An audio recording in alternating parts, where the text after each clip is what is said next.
Ladies and gentlemen, councillors, so good afternoon. I ask you all to stand for the civic prayer, please. Almighty God, we are meeting today to conduct matters of business. Please guide our hearts and minds in the spirit of fairness, right thought and speech. Impart your supreme wisdom upon our activities so that our affairs may reach a successful conclusion. Thank you for being our source of guidance today to the advancement and true welfare of our people and of Australia. Amen. Before we sit, I just say we acknowledge the traditional custodians of this land and pay our respects to elders past and present. The Armidale regional communities pays tribute to their love of land, love of people and love of culture. We all share the beauty of this land, the richness of its soil and the uniqueness of its wildlife. Let us walk together in the footsteps of love and understanding. While valuing diversity, let us share the same hope for a better future.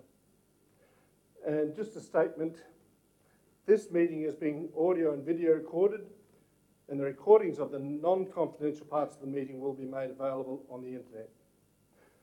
No other persons are permitted to record the meeting unless specifically authorised by council, and we've authorised Prime and NBN to do so. So thank you. Please sit.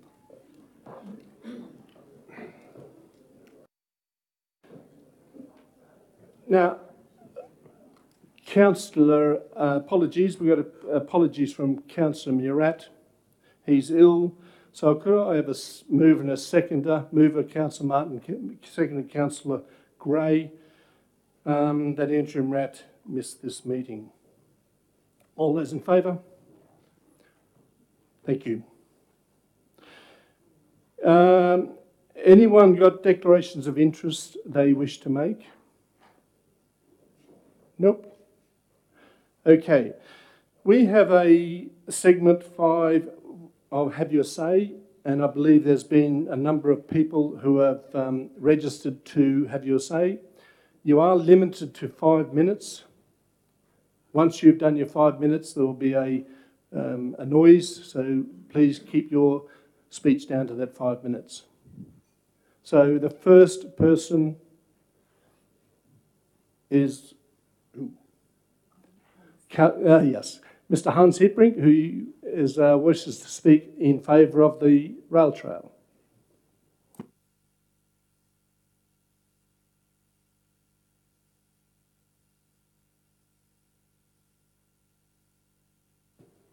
And thank you for the opportunity to address Council. I'm speaking on behalf of the Guyra and District Chamber of Commerce and the New England Rail Trail organisation. I commend the Mayor for putting the mayoral minute regarding the rail trail. We very much support the actions recommended in that minute. And there are many myths and untruths being circulated about the rail trail, and many invalid comparisons are being used by those who are opposed to the rail trail. I want to highlight some of these for the benefit of councillors and also for the benefit of people in the gallery. First, let's address the costs. Figures being put forward by opponents of the rail trail regarding the costings. They're using very high-cost rail trails, some with bitumen surface, as indicative costs for the establishment of the New England Rail Trail. Similarly, they're using high-maintenance rail trails for quoting what they see as the potential costs of maintenance for the New England Rail Trail. So I urge Council, should the mayoral minute be endorsed, I urge Council to do a thorough investigation of all of the potential costs. When looking at other trails, I urge Council to compare like with like and not be misled by other rail trails that are not realistic and valid comparisons. Now, we believe the corridor needs to be preserved. We've never said that the corridor should not be preserved. Opponents of the rail trail claim that it will be very easy for the government to sell the corridor once it's been transferred to Crown lands, and we see this as blatant scaremongering on their part. we see no reason why the government cannot enact legislation as it has done elsewhere to preserve the corridor in government hands. We have no concern should at any future date the government decide that Great Northern Line should be reopened for rail traffic. Our proposal is based on the premise that trains will not be reintroduced in the near or medium term, and there's been no considered business case put forward to support the reopening of the rail line. There is a petition circulating to reintroduce passenger trains north of Armidale, and while this shows those who would love to see trains reintroduced on the Great Northern Line, it doesn't show how many people would actually use that rail surface. No study has been done to assess the feasibility of reopening the line, either for passenger or freight service. Current figures indicate on average only 6 passengers per day use the public bus service between Tenterfield and Armidale, an average of 6 per day. We need to note that previous condition assessment of the rail line found that most of the track, existing sleepers, ballast and bridges would need to be replaced if train services were reintroduced. Those who claim that the track can be restored for rail use by simply replacing 1 in 4 sleepers are comparing other rail corridors that have a much better condition than ours. Again, there is a need to use realistic comparisons when talking about rail corridors. I urge Council also to undertake an analysis of cost and benefits of restoring the line so that a valid comparison can be made. We would like to see those figures. The petition opposing the rail trail shows only 12 petitioners being from the rail location of Guyra, 51 from Armidale. The remainder are clearly from major capital cities and other regions, as are the Facebook page Friends of Save the Great Northern Railway. And I might add, ladies and gentlemen, it's unfortunate that the primary spokesperson for those opposed to the rail trail have resorted to posting insults and innuendo about politicians and members of the public on social media in order to muster support for their case. And this is primarily because they cannot mount a valid, rational and justifiable argument not to develop the rail trail. So we urge Council to adopt the recommendation contained in the Mayoral Minute, and in addition I would urge Council to undertake the actions that are put in that recommendation so that do it in time for any recommendation from Council to be submitted to the Government during the current sitting of Parliament. Thank you. I'm open to questions. Sorry, there are no questions taken. This is have your say. You have your say and that's it. Thank you. Thank you. Ladies and gentlemen, also, nothing's happened yet, but please be respectful of the speakers when they come up. Thank you. Our second speaker is Rob Richardson. My apologies.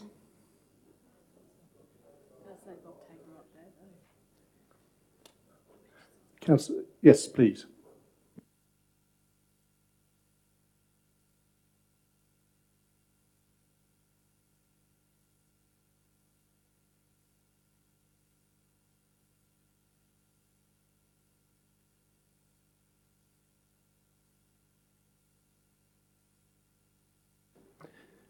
Good afternoon, councillors, Mr Mayor, of course, council staff, ladies and gentlemen.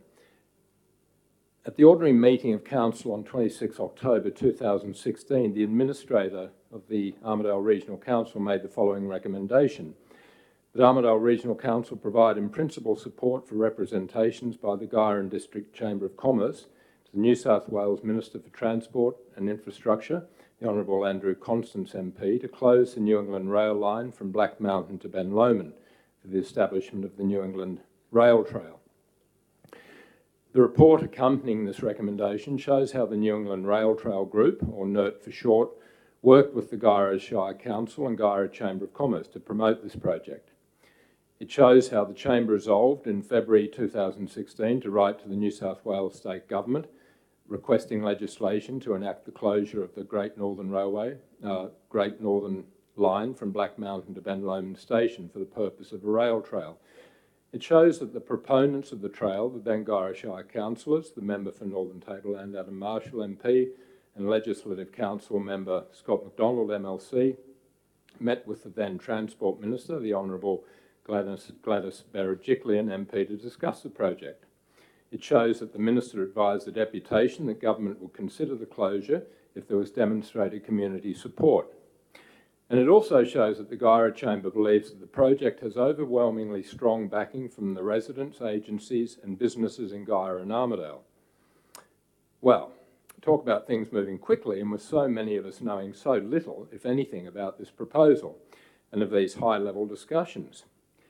In the minutes of the Regional Growth Advisory Committee, page 102 of your attachments today, there is the following item in general business. Moved Mrs McDonald, second Mr Axelson.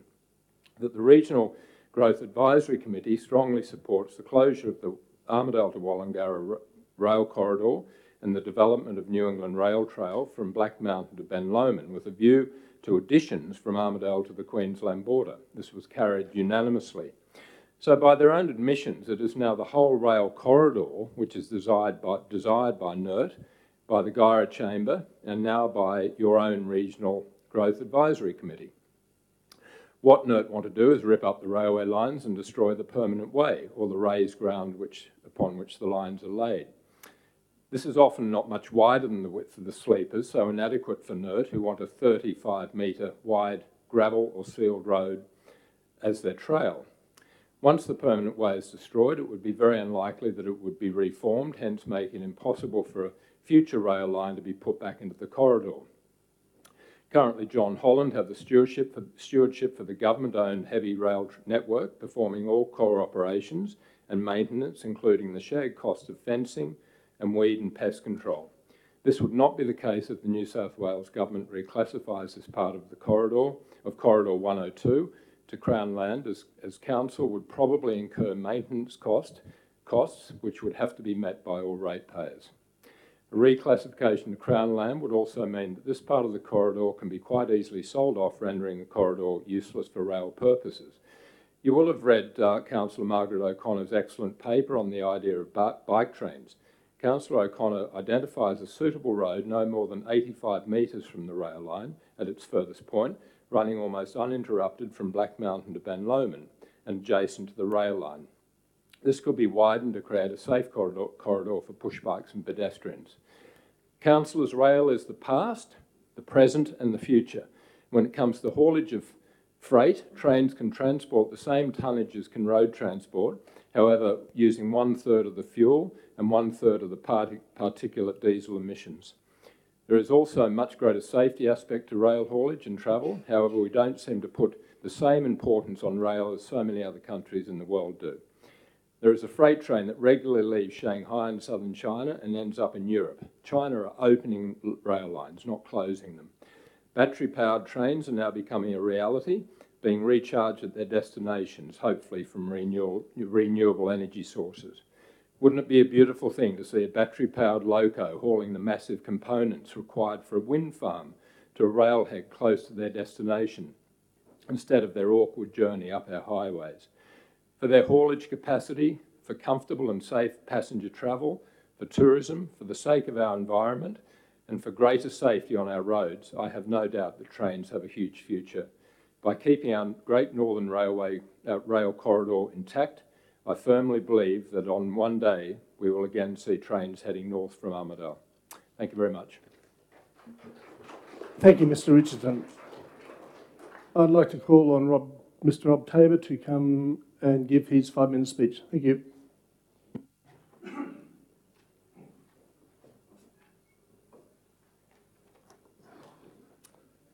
Now, thank you for the opportunity to speak. Now, I'm not here speaking for or against. I'm here to represent the Armidale Regional Ratepayers Association and to report on a meeting that we held on the 19th of this month.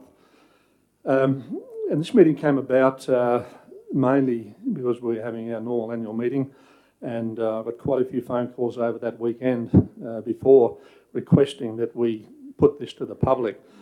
So at very short notice, 2 days' notice, we had the meeting on the Monday the 19th and got very good attendance. At that meeting, we called for speakers against and for, and Hans spoke in favour of the rail trail, and David Good was a speaker against.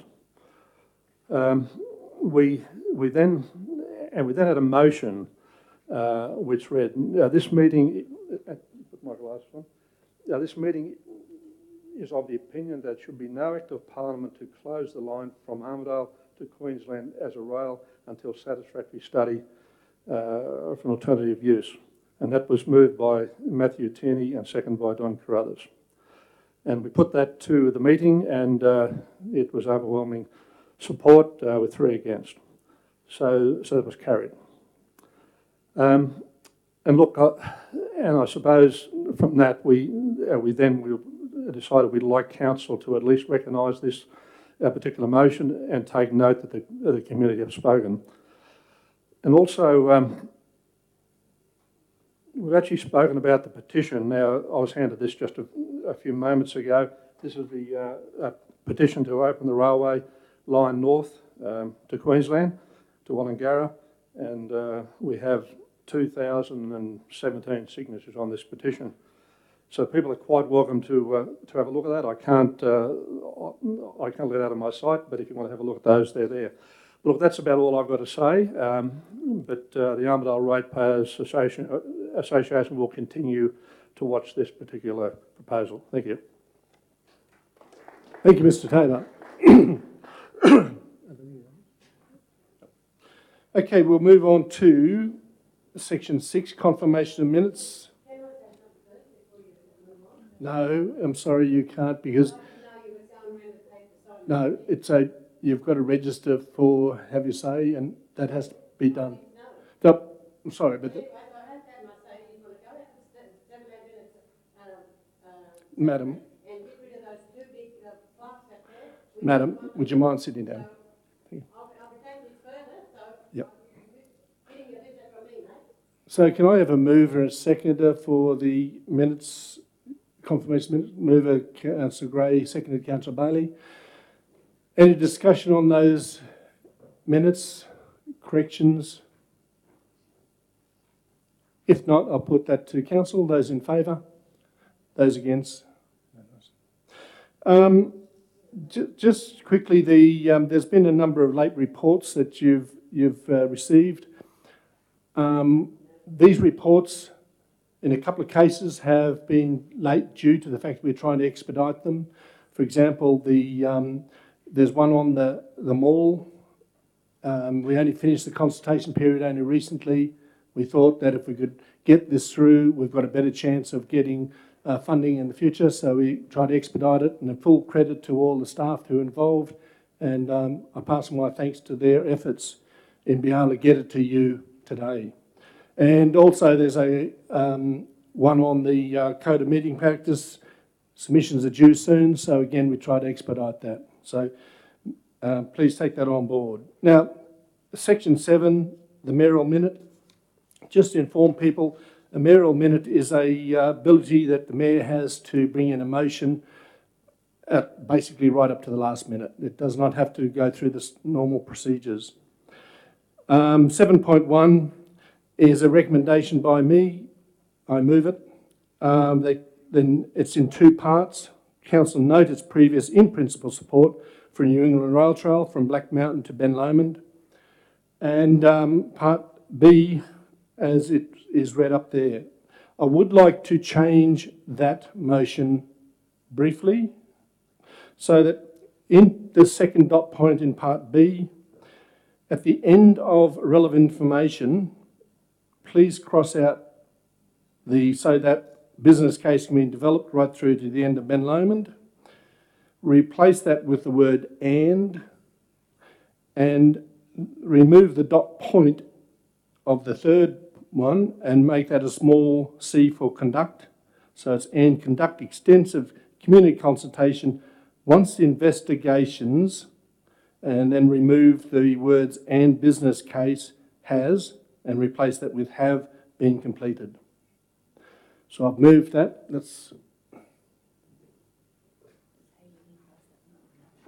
replace the "has" with "have", please. Have, yep. And that last dot point merges in with the previous line, please. Yep. Great. Mr. Sorry, Councillor. Yeah, you haven't taken it out yet. Oh, yeah. Sorry, no, the line above. Yes, so that at the end of information, it stops there and replace it with, put an "and" in there. And don't put a stop to put an and then wipe out right through to, and conduct. So if you go down to, yep, that's it.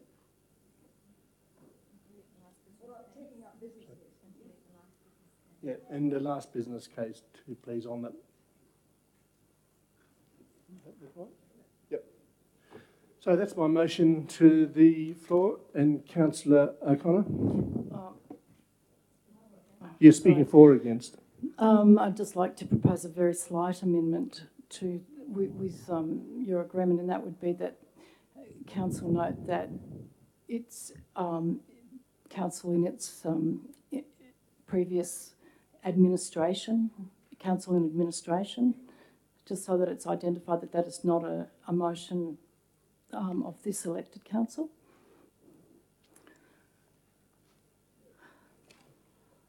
So it would, because I think that's just clearer for the record, if you don't object to that, Mr. Mayor. And the other, do you want me to? Sorry, so just so that it just says that council note the. Sorry. The support of the previous council and administration. Thank you, Councillor Robinson. That council note the support of the previous council and administration for a.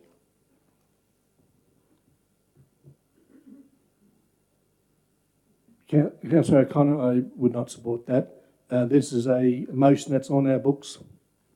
It doesn't matter whether it's in administration or not, so I would not support it. Well, I accept your ruling, but I do beg to differ.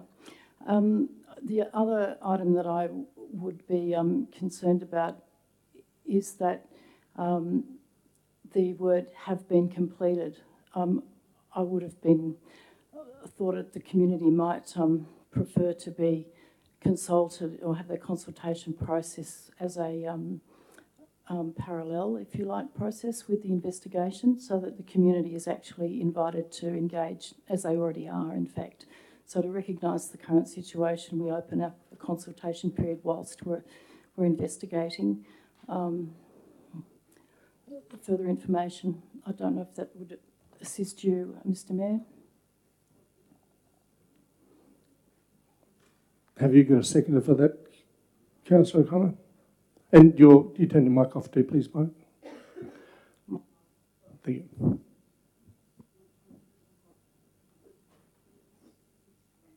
Councillor Gray?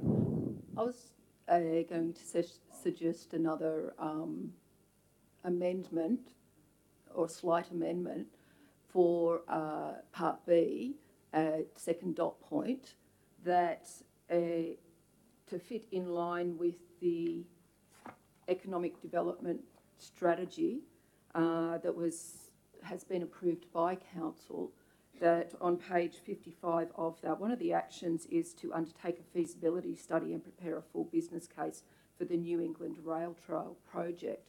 And I'm wondering if that can be part of the second dot point. So it sits in line with what we've already said, approved plan, the economic development strategy. So it aligns with that. Because I think we do need the investigations, and part of the investigation is the feasibility and costings, etc. So the language within in the wording of what's up there, it doesn't necessarily include that we might get that, whereas you've taken out the business case, but we've already agreed that we would go forward with a feasibility study, and if that could be included in that. Thank you, Councillor Gray. Councillor Bailey? Mr Mayor, my only concern is it's very open-ended. We could be waiting for community consultation for 6 months, and I think that's far too long. I think we need to get the investigation done, and I'm sure whoever does the investigation will come down and talk to and look at what's been proposed, and then I think we could go into a period of community consultation for 30 days and try and have it all wrapped up by the end of April. I don't see why we have to go back through a whole process. I mean, this presently could take 6 months. You know, I don't think it should take 6 months. Gyra is a community of 5,000 people in Armidale, and I think we can do community consultation once we've seen the report. Now, if the report comes out and says it's dead and buried, there's not a hope in hell, well, we don't really need to do a lot of community consultation. If the report comes out and said it's a viable proposal, we do need to do community consultation, but I think we could have it all completed fairly quickly, even with the word extensive in there. Extensive doesn't mean long. Extensive just means you've got to try and consult as widely as possible. And I would just like to suggest that we add in, at the end of that, second point, a report on the results of the, and the consultation be finished by report for the April meeting.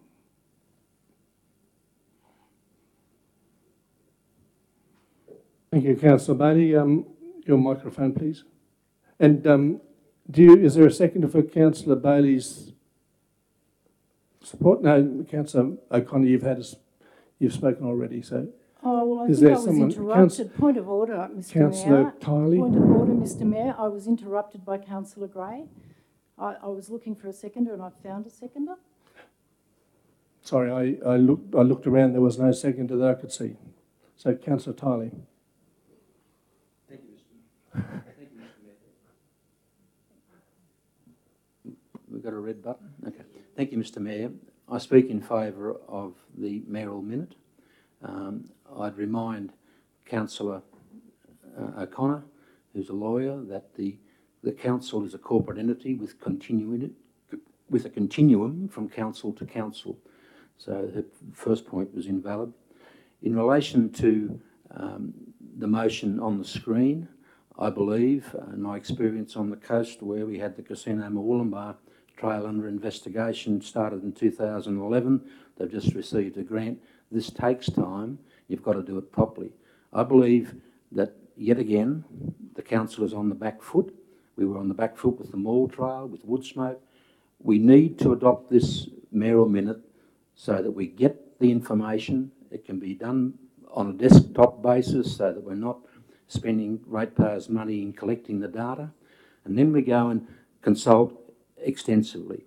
Everybody that's made submissions to date should have the safety of the knowledge that their input is going to be considered in conjunction with the next report that comes to council, which will then take us to the business case stage. I don't agree with, even though we've got a regional growth, economic development strategy which says that's a plank of the strategy, that follows the consultation, that follows the gathering of the information. So let's do it in the sequence that the Mayor suggested and we'll get on with it. Thank you.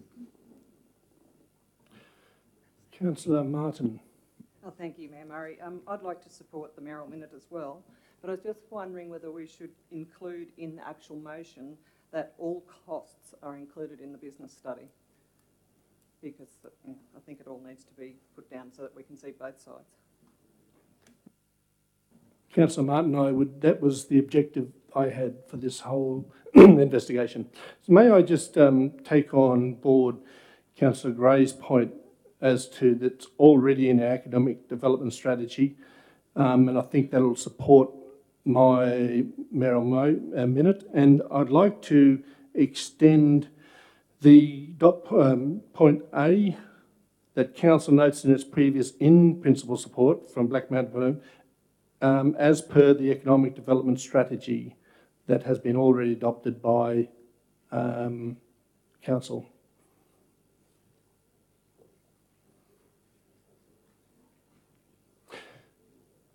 So is there any further discussion on this motion? If not, I'll put it to the vote. Those in favour of the motion as those that again, no, unanimous. Thank you very much. Motion 7.2. This people may not have seen complete yet. This is that council in 3 parts. Note the resignation of Peter Dennis from the position of CEO and acknowledge his outstanding leadership over the past 13 months. Part B is to delegate authority to the Mayor to oversee the CEO recruitment and appointment process, including the tasks as identified in the guidelines. And C, to appoint Chris Rose as acting CEO to undertake the role and responsibilities of the CEO from 21st of March 2018 until the commencement of a permanent CEO. So can I have a mover, please? Councillor Gillittley, Councillor Gray. Amendment. Sorry. I would like to propose an amendment to the motion. Councillor O'Connor, if you can just wait a minute until all the...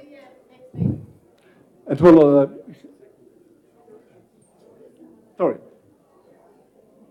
No, so I don't need a second for that.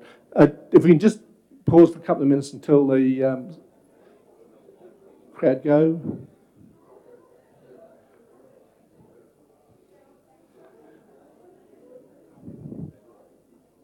So, Councillor O'Connor. Thank you, Mr. Mayor.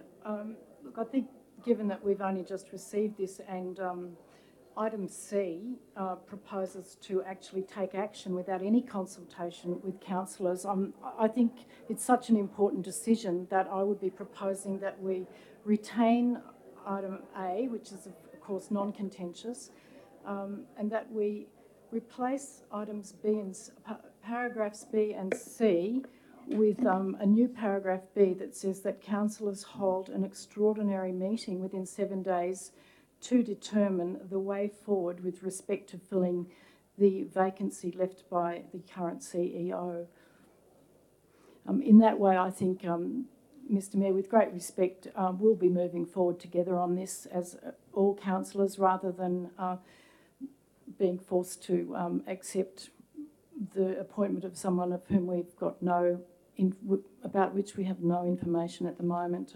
I think that's really, I understand your intention is probably to just get things moving, but I think we can get things moving equally well and on a broader front and a more secure one if we hold an extraordinary meeting within the next 7 days to discuss this.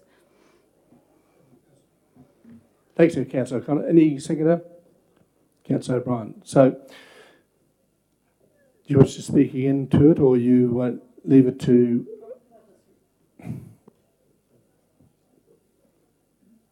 Who's got it? No. Sorry. No, I'd just like to reserve my right of reply. Thank you, Councillor O'Connor. Councillor Tiley? I support the motion, Mr. Mayor, as your mayoral minute, I should say. I've been through this process many times in my lifetime. It's important that the Mayor runs this process. It is a matter of due process that you go through until towards the end. I think it's appropriate that the delegation goes up to and including interviews and getting the candidates down to a small number. And then my experience is that the full council listens to the last 2 or 3, the best 2 or 3, and makes a decision between them and can ask questions in that forum. So I think anything else is cumbersome. It needs to be done properly with due regard to all the guidelines that we know exist. So I support the mayoral minute. Councillor Gray? Thank you. Sorry, Councillor Gray, you for the amendment or against? For the amendment of Councillor O'Connor's? No. For this. No, we're dealing with Councillor O'Connor's amendment. So if we can speak, some people speaking. I would like to speak in favour of Councillor O'Connor's amendment. Councillor Bailey? My point is threefold. Firstly, regardless of the situation, the councils that I've checked with around the state, including Armidale Generic, when they did it by panel. I don't believe we should be discounted out of the process, particularly in the interim CEO. I think there are 3 candidates. I've already talked about 2. I have no doubt that Mr Rose is highly qualified. However, he hasn't worked in New South Wales local government for 20 years, and New South Wales local government has moved on. I think we need someone with experience in local government. I've put forward 2 names which the Mayor is aware of. I won't reveal them now for reasons of confidentiality, but I think there should be a panel of 3 or 4 councillors who work with the Mayor to ensure that we get the best possible CEO on an interim basis for the position. And Councillor Murat is not here. He was on the last interview panel. I think also there are people like Dr Taylor around the table who do have experience and I think do have an input. And I don't think we should be rushed into doing something now, because I think give us 4 or 5 days. We received this an hour ago. An hour. I'm sorry, this is a major decision. And I don't believe that an hour's notice to decide the future for the next 3 months, when I'm just about to talk about the budget and the problems we've got in the budget, is fair or reasonable. Are we just going to abrogate all our responsibilities and give them to you, Mr Mayor? I'm sorry, I don't think that's fair or reasonable. Thank you, Councillor Marty. Anyone else speaking for the amendment that, sorry, we're still dealing with Councillor O'Connor's amendment. So, sorry, speaking against the amendment. Oh. So be Councillor O'Brien? Yes, I'm speaking for the amendment. I think, yes, democracy can be cumbersome and can take time, but I think we should be all included in the process. And I think that makes it a much fairer decision and much more reflective of the councillors and much more reflective of the democratic council. So I'd be, yes, speaking for the amendment and support it.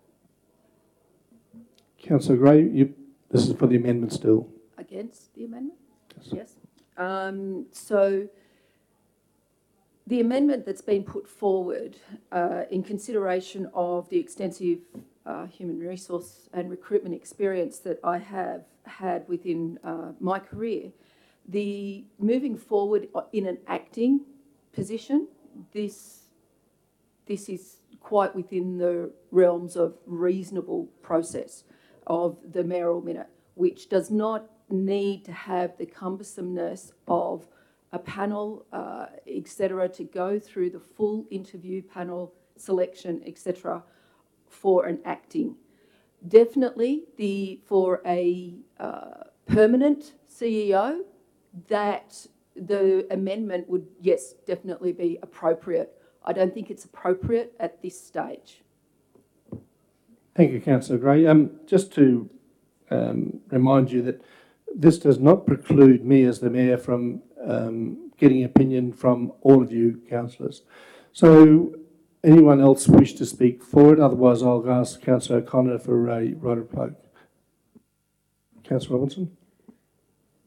Yeah, I think that this has just come too quickly and that we don't really know enough, and it's far better to get an input from the whole council before we decide on how the recruitment of the next CEO will happen. So we need a panel, and I think we should agree it beforehand, rather than actually just leaving it open to any process. So I'm supporting the amendment. Councillor Witters? Again, you'll have to excuse my, what's it called, my inexperience here. I have a question. It's not for and against. Knowing that, with council knowing that the CEO's letter was put in maybe over a week ago, or and the appointment of Chris Rose, has all guidelines under the Local Government Act been followed in regards to that appointment, or is... Councillor Witters, that is correct. That's what we're following, the OLG guidelines. So, Councillor O'Connor, your right of reply.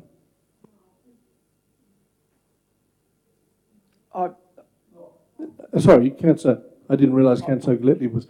Sorry, I'm for against. I'm just finishing the circle, so to say. Just having a little say. Look, I think we've got to strike while the iron's hot myself. He's put in as not a permanent. I agree with Councillor Gray that down the line when we're putting our permanent on, most definitely we need a say. I think we've got to get in while we can, and if this fella's available, I reckon we should grab him. Thank you. Thank you, Councillor Ridley. Councillor O'Connor. Look, I don't want this to degenerate into a sort of question of the preferences over particular personalities. As Councillor Bailey mentioned, I was involved in the previous Armidale. I was an elected person at the previous Armidale Demerit Council. It was not a cumbersome process either to form a panel to do the full recruitment process. And of course, that panel included the Mayor and the Deputy Mayor as a matter of course. But in that case, we all had the courtesy to guarantee to each other a very inclusive process, which I must say ended up in appointments, both in relation to the interim General Manager, which is a very important position, but I'll get to that in a moment, but also to the recruitment process, which is a much longer and more careful process for selecting your next actual General Manager or CEO, because usually that contract is going to be for 5 years, and of course that will see most of us out of our term anyway.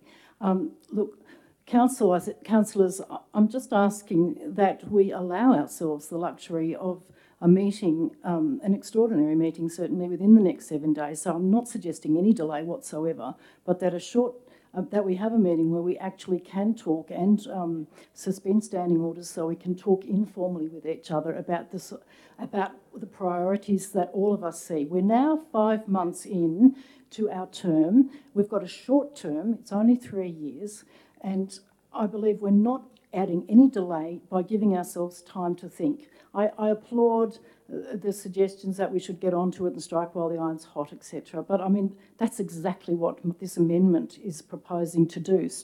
Move quickly, but move sensibly and bring everybody, all the councillors together with the Mayor. I have no doubt the Mayor is intending to talk with us, but I think we should actually give this challenge, which is a very serious one for us, particularly in the light, as Councillor Bailey has said, of the growing deficits that are being reported.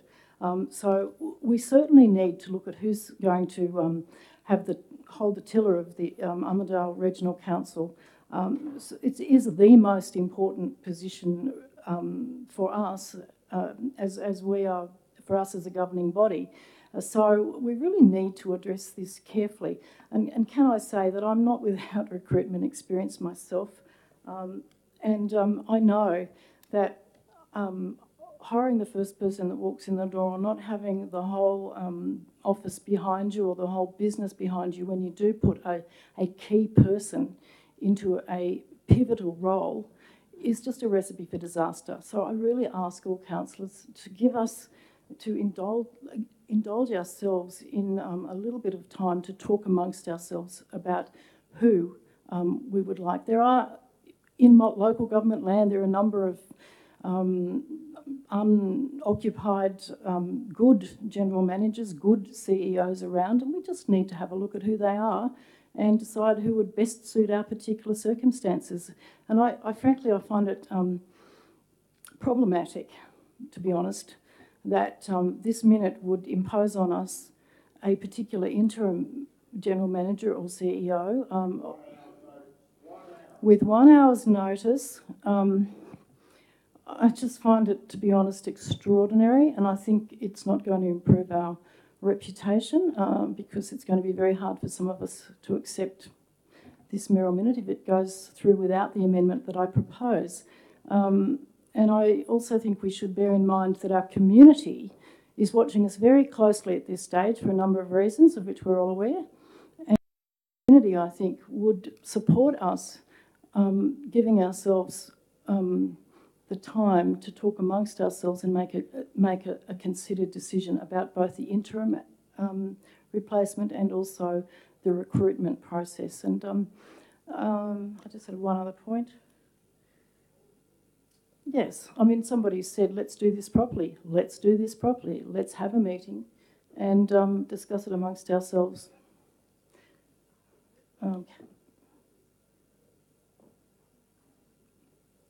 I note that Councillor Gray has accepted the gist of the amendment in relation to the appointment of the permanent CEO. I just don't think it's very much extra for us to actually discuss both that process and also the insertion of a interim CEO in the same meeting. Thank you. For your information, councillors, before I put this to the vote, we have done an investigation to look for a replacement. Point of order, she was the closing speaker. She was the final speaker. You're not allowed to introduce new topics. I'm not new introducing. Point of order, she was the final speaker, and I think we now have to put it to the vote. Okay, we'll put it to the vote. Those in favour of Margaret's amendment, Councillor O'Connor's amendment? Those against? Through discussions, we've narrowed it down to this person. This person is qualified, highly qualified and available. So that's the background information. So Point of order, Mr Mayor. Councillors are at least entitled to an explanation of who the discussions have been with. Councillor O'Connor, no, the discussions have been between myself and the CEO, as would be expected. There's been a process. So do we have this is my motion. I will take people that speak for the motion. Anyone wish to speak for this motion? Councillor Martin? Yeah, I support the motion. I note on the recommendation point C that it says until the commencement of a permanent CEO. So that then means that we should have plenty of time to go through the process of appointing a person permanently rather than stressing over someone that's only going to be there for a short time. Thank you, Councillor Martin. Anyone speaking against the motion? Councillor O'Connor. Thank you, Mr Mayor. I won't repeat myself, but perhaps Councillor Martin and other councillors don't appreciate the fact that it can take quite a long time to recruit the very best person, as we've had with our current CEO. It takes quite a long time to recruit a permanent CEO. It can be anything up to six or more months. And so the person who sits in the CEO's position as an interim person is a very, very significant leader and advisor to council during a significant proportion of our term. So it's not a matter of just quickly hiring a new CEO. It's actually a new permanent CEO. It's actually quite a long process. So, I mean, you nod your head, Councillor Martin, and I appreciate that you don't agree with me, but the fact is that it does take that long, and I therefore oppose this motion on the basis that councillors have had no input whatsoever into the person identified in subsection C of this mayoral minute. Thank you, Councillor O'Connor. Councillor Gillespie. I believe, like I said earlier on, we've got to make decisions standing on our feet and go forward. This wasting time. Sorry, should I stand up? This wasting time business in private enterprise, you make your mind up and you do it and you cross the bridges when you get to them. I'm all for you. Thank you. Thank you, Councillor Gillespie. Anyone supposed to speak against the motion? Okay, I'll put the motion then to the vote. Those in favour of my mayoral minute? Those against? Motion carried. Could I have my dissent recorded in the minutes, please? Yes. There are item 8. There are no notices of motion, so we move on to 9. The community engagement strategy. Could I have a mover and a seconder, please? Councillor Withers, Councillor O'Brien. Sorry, Councillor Robinson. My apologies. So move Councillor Widders, seconded Councillor Robinson. Councillor Widders, would you like to speak for this?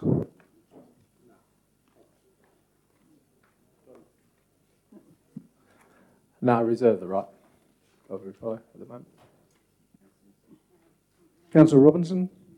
I'd actually like, although I'm moving it, I'd like to actually add an extra clause if that's possible, which might be an amendment, which is a very minor amendment, which is that the draft community engagement strategy for the integrated planning and reporting framework be noted, and that any suggestions offered by councillors or other interested parties be considered. Just to make sure, to explain to the whole community that we are consulting and this is a strategy. So if the mover will accept my... Are you able to just write up there what you said, just so I can read it, please? Councillor Harley, you mind switching? Thank you. Just get this amendment. Yeah. At the end say, and that any suggestions offered by councillors or other interested parties be considered.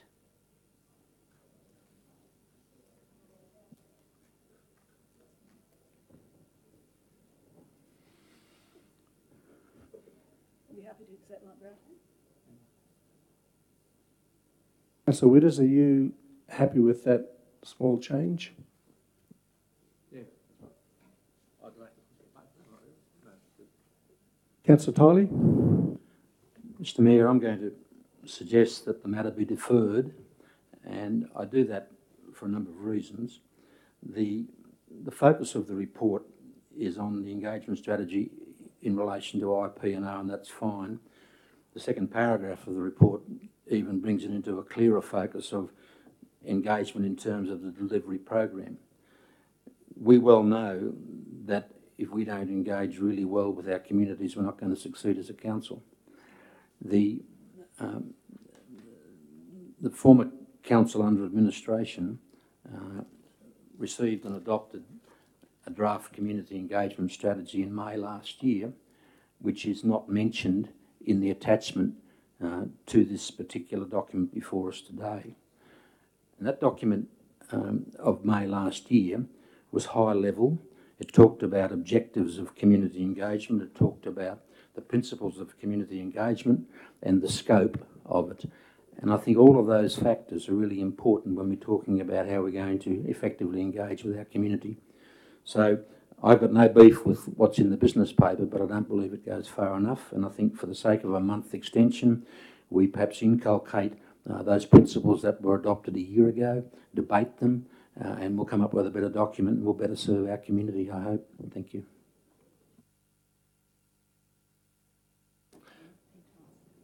It's on the web, but the staff can provide it. There it is. Microphone. Is there someone speaking for the motion? Councillor O'Connor?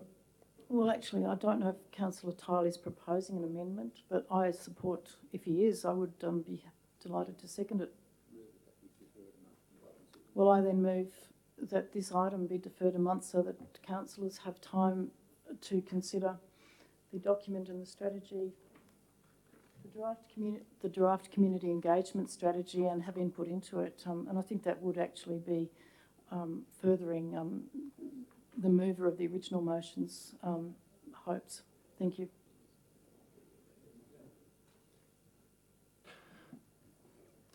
So you've had a mover, Councillor O'Connor, of an amendment. Councillor Tiley, did you move or did you... sorry.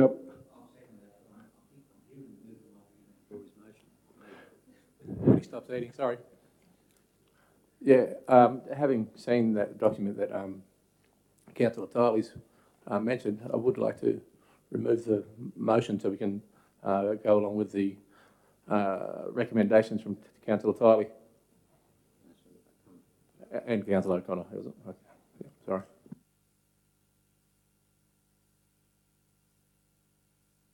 Sorry, councillors, there's a bit of a problem with my chair. Sorry, Sorry, Councillor Widders, I was just a bit distracted there.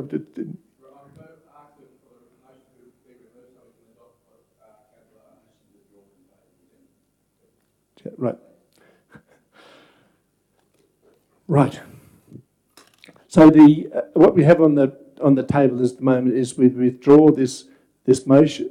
We defer this motion for a period of 1 month to allow further consultation.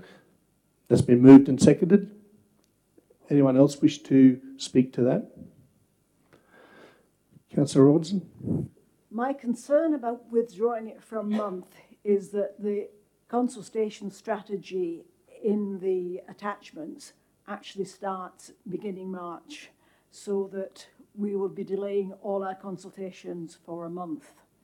And bearing in mind that we have to have the consultations finished by ready for the financial year, I'm not sure, and I'd certainly like to ask council staff through you whether that is a feasible option, or whether, as my original suggestion was, that we should actually just be open to all suggestions about how to improve the strategy while we're putting it into effect. Thank you, Councillor Robinson. I will ask staff to clarify. Thank you. Thank you, Mr Mayor. I'll pass over to Natalie Heaton, our service leader for governance, who is managing the integrated planning process, to comment on implications. Thank you, Mr CEO. The community engagement strategy is that we have under the Integrated Planning and Reform Act. We have two engagement processes. One is for the community strategic plan. It's an extensive process, as Councillor Tiley has rightly pointed out, and that was adopted recently. The second element is we have to, as council, you need to have ownership of your delivery programme. You have an end of term report at the end of your term, and this is the engagement that we're undertaking in relation to the report that we're discussing. Is to do with the delivery programme and the operational plan. Our resources are being funnelled into our Community Connects, which is an exercise that we're undertaking to shore up, to support our integrated planning and reporting documents, whether it be through identifying what our service level arrangements are, whether it's a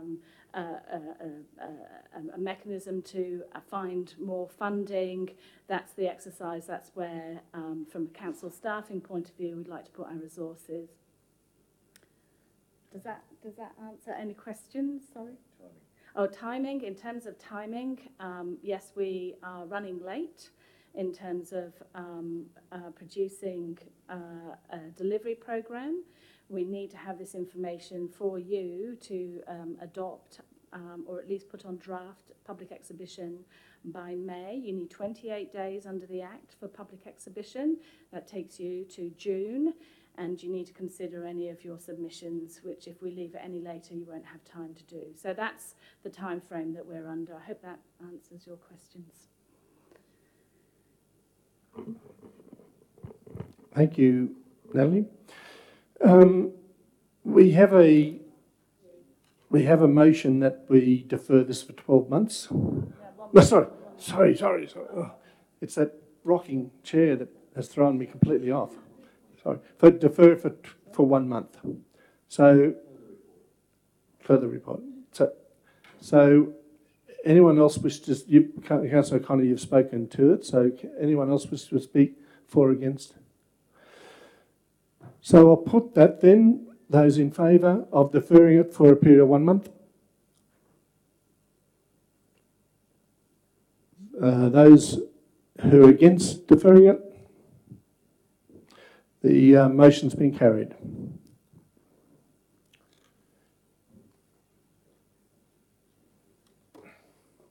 How did you vote? My vote is my vote. Thank you. I did vote, seriously. I put my hand up. Thank you, Councillor Robinson. We're moving on to item 9.2. 9.2 is quarterly review statement. Now, before we move this and second this, I will ask our CEO to provide some information. You may ask questions of the CEO before we put it to the motion. Mr. CEO. Thank you, Mr. Mayor. I'd like to present the second quarter budget review statement. The bottom line is a net change to budget, an increase of $800,000 or $801,000. The key drivers to that are a reduction in operating income, and two main factors there. The first is a reduction in interest income, which is around $455,000. We're not getting the interest rates that we budgeted for, and also we don't have the level of investments currently in play that we budgeted for as well. Secondly, the regulatory charges, they are $295K less than what we anticipated. That's a reduction in fees for DAs, licensing and things like that. So they total around $750K. So they make predominantly are the key driver for the $800,000. So that's about reduction in operating income. And our Chief Financial Officer, Keith Lockyer, is available to answer detailed questions on that. The other thing to note is one of the strong things we've implemented as part of our capital governance is to make sure we're collecting all costs associated with our projects. We've done that with Calora, including the original cost back in Guyra Shire for preparation of the land, and also the costs of going from completion of the contract through to operating stage. So that's also resulted in an increase in expenses for the Calora project, which is documented there. And our group leader, Mr. Mark Pyakoski, is available for questions on that as well. So, councillors, are there anyone wishing to put a question? Councillor Bailey. Mr. Mayor, I find it extraordinary that we could miss our interest income by $455,000. I'm sorry, the budget wasn't done that long ago. Interest rates haven't significantly, I think they're basically the same as what they would have been 12 months ago. And for us to miss a forecast by $455,000, I'm sorry, that is just not satisfactory, because that means the budget that was in place before was erroneous. And how can we make informed decisions if we're missing income by 600 and whatever it was, 600 and something odd thousand dollars, $700,000? I think we really need to emphasise to the senior staff that we need better forecasting. I don't think any business would accept that, so I don't see why we should have to accept it. And the same with, I can understand regulatory charges varying, but it is still an extraordinary amount of money that we are missing there. Councillor Bailey, is there a question, please? We've got an opportunity to ask a question of staff. Okay, Mr. CEO, why do we miss our interest income by such a huge margin?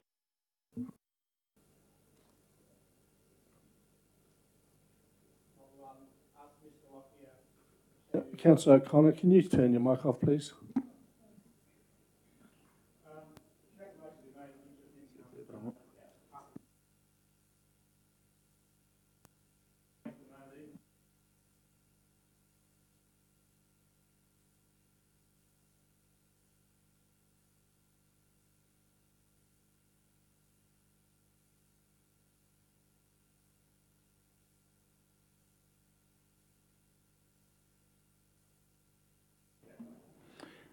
And Mr. Mayor, there's a further additive to this. As Mr. Lockyer will tell you, about 12 months ago we would have had $72 million invested. I think it's $63 million today. The reason for that, I suspect, Mr. Lockyer, is that we've spent the loan that we had for the transfer station, which we had invested for about 3 years.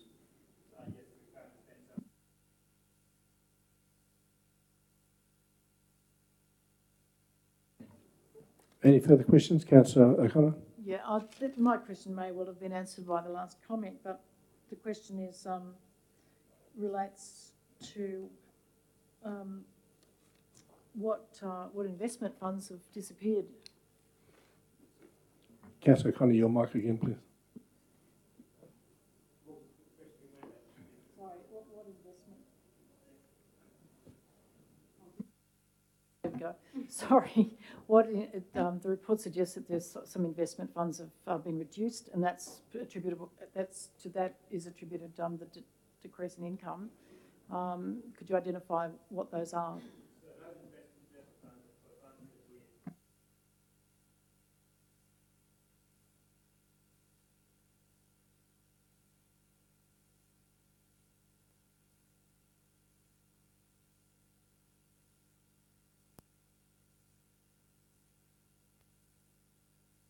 But my question is, wasn't that highly predictable? In some cases, we may get things about when cash flow is occurring, but that can change. Equally, so the main driver of this is with the returns we get on what we have there.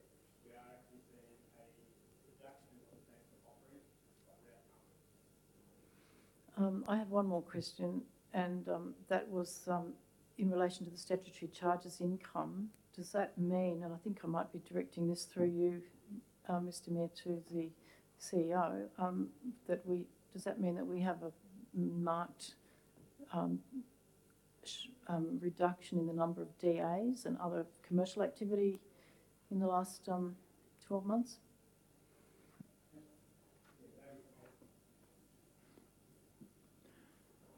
Mr. Mayor, it's not a question. I'd like to move the three-part recommendation and add a fourth part. And the fourth part is that to the March council meeting, council receive a report as to the options for eliminating the current $801,000, whatever it is, $803 deficit, 802. How to receive a report on the options of eliminating the $802,000 current deficit. And if I have a seconder, I'll speak to that, Mr. Mayor. Councillor Tyler, next we're just in a investigation, questions and answers. So we'll wait. Can I pose a question? Yes. Thank you. And it'll become very apparent why that's on the board. Why, given the resolution which I moved and which council carried in Guyra, that the staff eliminate the $136,000 then deficit by the 30th of June 18, do we now have no addressing of that matter, and in fact we have this exacerbation which is also not addressed in terms of the council resolution from Guyra? Councillor Tyler, your microphone. Mr. CEO? Thank you for the question, Councillor Tyler, and council staff have been addressing that original Q1 matter raised at the Guyra Council meeting, and at our ELT meeting, finance meeting, we are actively looking at the $800,000 in how to address that. But I'll hand over to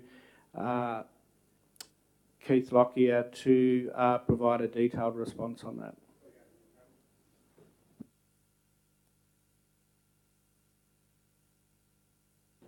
So in relation to the first quarter budget review, which is listed in just under the background, there was probably a misunderstanding in what the movements were there. The actual net change to operating result was an improvement of $34,000 as a result of increased income and expenditure. So your operating result at that point actually had. I reported an outflow of $136,000. What the $136,000 was the result of was the construction of the Cluny Road job for $210,000. Now that was funded by two components. It was funded by, first of all, the Cluny Road residents who made a personal contribution of $40,000, and they made a claim against the Section 94 reserves that we had collected against that road for a number of years, which had developed contributions to fund that. So that money we had collected for development contributions was sitting in our bank. They made a claim, we must pay that out. So what that was a net cash flow out of 136, not a net expenditure increase of 136. And the actual result for the first quarter, it was an actual improvement of 34,000.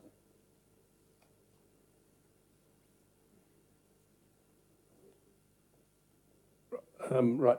Any further questions? And Keith, if you could just turn the mic off, please. Okay, I have a general question about the budget. Could we be advised of what our current FTE is for employees in the council? Mr. CEO.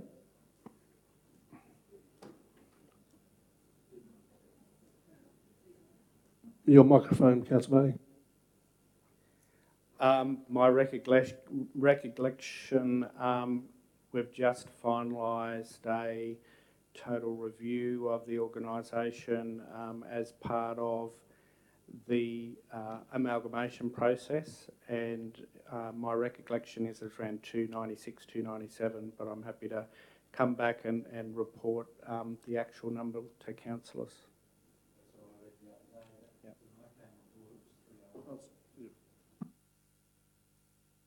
Councillor Tyler, you might have to just repeat that. Your microphone wasn't working. I'm just saying that when I came on board, it was 308, and I read recently 297. Is that likely to change, Mr. General Manager? Thank you, Councillor Bailey. One of the key constraints, certainly in looking at the organisational structure, was that I required was no increase in staff numbers. So the 297 aligns directly with the starting numbers for Guyra and Guyra Shire and Ahmad Al-Jameric. So we've maintained those numbers. I think the journey ahead for council is through the Community Connect project, which is engaging with the community on service levels. And that's an opportunity to engage with the community about what future service levels and therefore what levels of staff are needed to meet those service levels. So I think it's important until that conversation's had, and it's certainly a discipline that I've been maintaining, is that there's no net increase in staff numbers until we go through that consultative process with the community about what sort of future council they want and get certainty on the long-term levels of service. Thank you, Mr. CEO. I'd now... Can I ask one more question, please? Yeah, so basically this is the last question, Councillor Bailey. Well, I'm sorry, I think this is fairly important. It is the budget. I can't dissect it as well as some experienced councillors have. How much of the $15 million amalgamation fund do we have left or has not been allocated? Mr. CEO.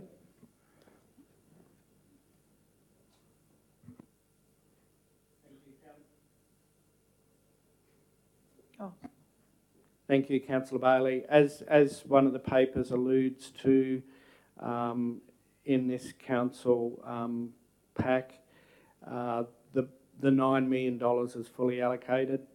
The $1 million which went to community projects is fully allocated, and the $5 million, which is the merger funds, is fully allocated as well.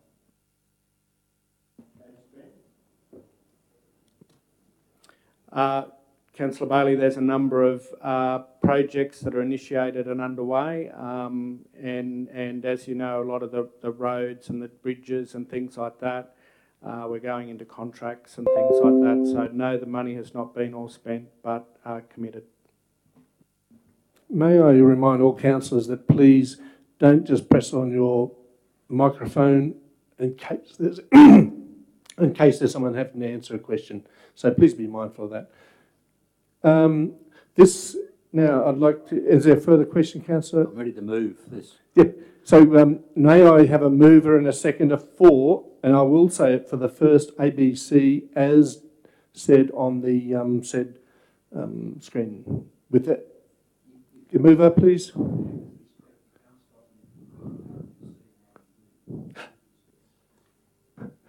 Councillor Tyler, I was hoping that you'd have an amendment to the motion.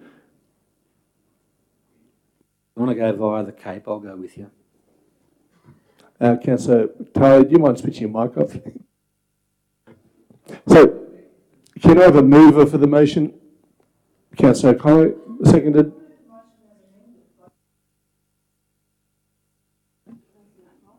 I'll move the motion on the screen with the addition of the words highlighted in yellow. Okay, seconded by Councillor O'Connor. Councillor Tyler, you wish to speak? Yes, Mr. Mayor. There's a few observations I'd like to make today. I suspect that my colleagues would have struggled with reading and understanding the report before us today. I would urge the professional staff to represent the reports in future so that it's readily understandable, not just by us, but by the broader public. And there's ways and means of doing that. I've seen other reports which make it very clear what the situation is. And that takes me to the second point. I have to confess to being disappointed with the CFO's answer in relation to the 136,000 deficit, which we talked about at GIRA. He was talking about expense versus cash, and that would also be confusing to my colleagues, I expect. But the reality was at the GIRA meeting, the words were 136,000 deficit, which is now out to 802,000, which in the context of a 75 million total budget in all funds is not a large amount, but we can't operate with deficits. So the fourth part of the motion puts the onus on the staff to come to us at the next meeting, give us all the options to eliminate that 802,000. We've got to do it now. We can't leave it till the third quarter review because it'll be mid-May by the time we get it, and it's all over Red Rover by that time. So I did a similar exercise in about October, November 2016, when in the 16-17 financial year we were facing a deficit of somewhere between 600 and 700,000.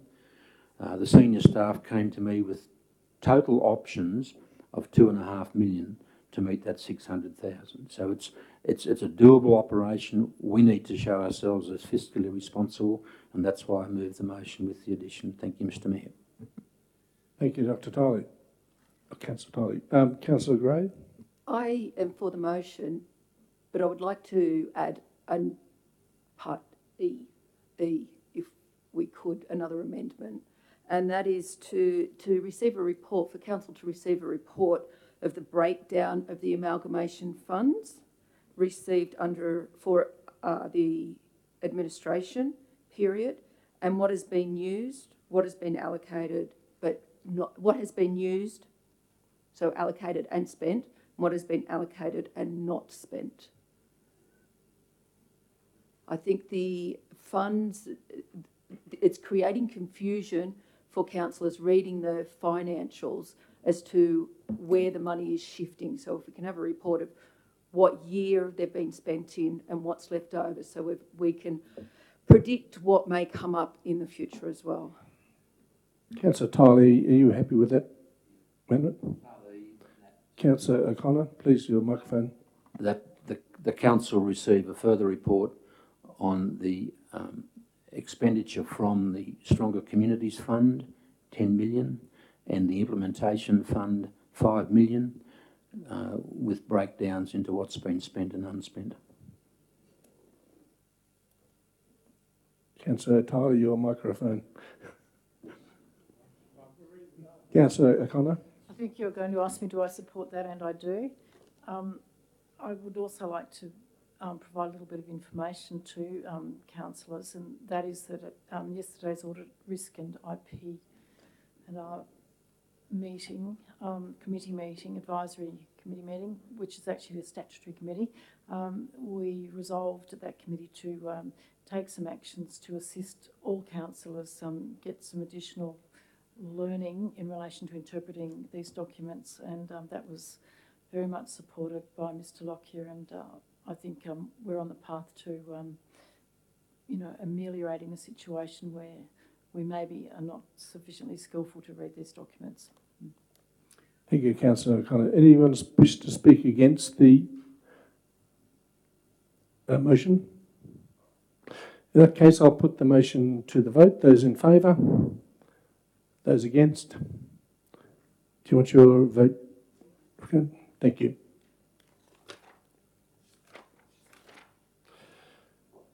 Oh.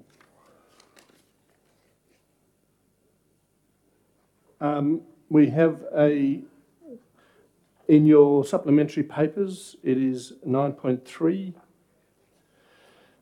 The recommendation is that councillors provide comment on the draft model code of meeting practice. But before I put that, there again, I'd ask if there's any questions to staff.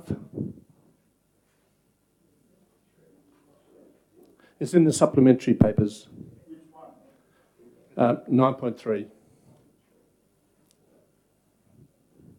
If there are no questions, I'll ask a mover and a second for this motion recommendation.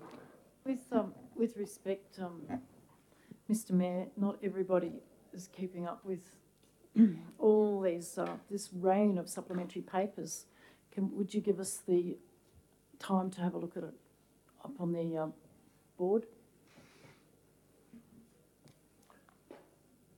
When you say timetable, this is the well, it's 9.3. It's the recommendation is that council provide comment on the draft model code of meeting practice by Friday 9th of March 2018 for inclusion in a council submission to OLG.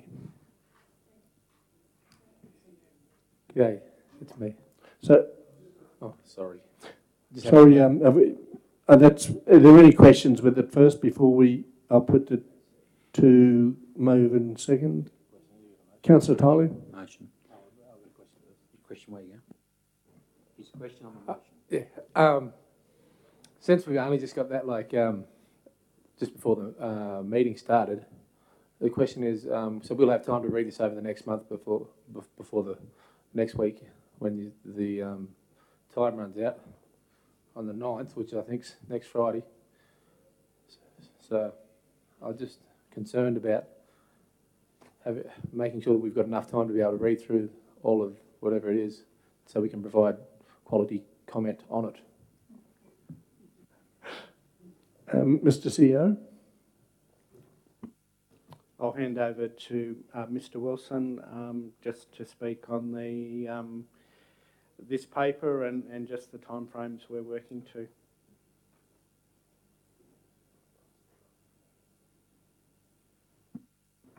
Thank you, Mr. CEO.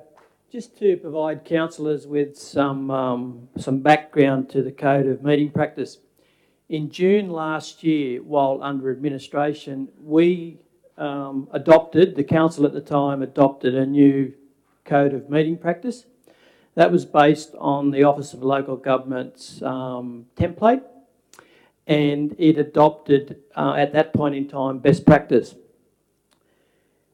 It also, now with the consultation paper that's out, the consultation paper proposes a new revised model code of meeting practice. It's, in my view, better structured as to the, spells out the components. It's, the document in the black text is a reproduction of the current mandatory requirements that are outlined in both the Act and the regulations. And the only new mandatory provision in that is in regards to webcasting, which we've already embraced. In red, it contains a number of non-mandatory provisions. By that will allow the council flexibility in whether to embrace all or some of those non-mandatory requirements. And again, the current Code of Meeting Practice that we have also embraces a number of those non-mandatory requirements. So, for instance, holding a public forum, have your say. We already have that provided opportunity to our community. The difference with the consultation paper is it's suggesting we have it prior to the formal commencement of the council meeting. Names of councillors voting for or against to be recorded. Our current practice is that we only record the mover and the seconder, but we have that flexibility with any future amendment to record those who vote for and those who vote against. Provision for dealing with the items by exception. Again, we've already incorporated that practice into our order of business. And one of the other key ones it's suggesting is that, as a non-mandatory, is that council can make a decision of implementing time limits on council meetings. So that's generally the current state of play. Once the consultation period is completed and the Office of Local Government then finalises the model code of meeting practice, that will then come back to the council, and then we will have that opportunity to again review our current code in line with and make those determinations as to, particularly on the non-mandatory, do we want to incorporate them into our model code? Things like, as I've outlined, do we want to put time limits on council meetings, etc. So that's the current state of play in regards to our current code of meeting practice and the items identified in the consultation paper. Just got a follow-up question for how will those comments be addressed? Will they go through the CEO or will they go straight to you? Like, if we want to make comment on that. As is the current practice, we channel our communications that through the Executive Office, and but obviously it'll be the governance unit that'll be charged with actioning.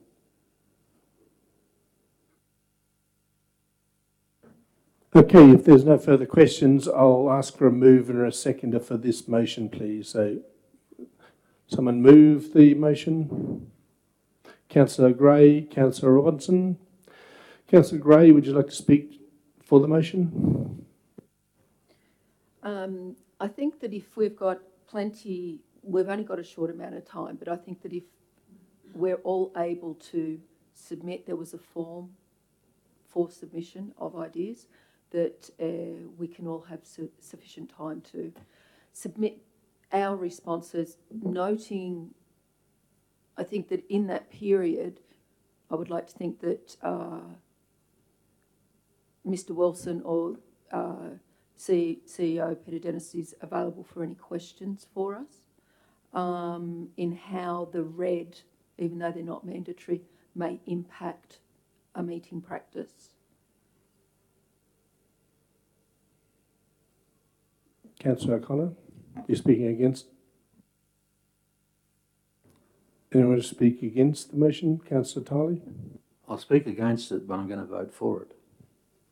I'm speaking against it because all of what Mr Wilson just said to us would have been wonderful in a report to council.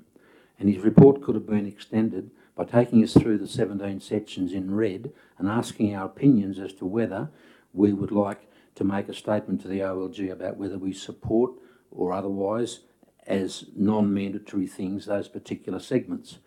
But we didn't do that. This particular document is going to dictate how we run our meetings well into the future. So it's an important document in my view. So I'm disappointed that that hasn't happened. I just want to air that.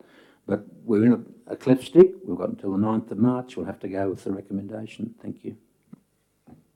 Councillor O'Connor? Oh, thank you.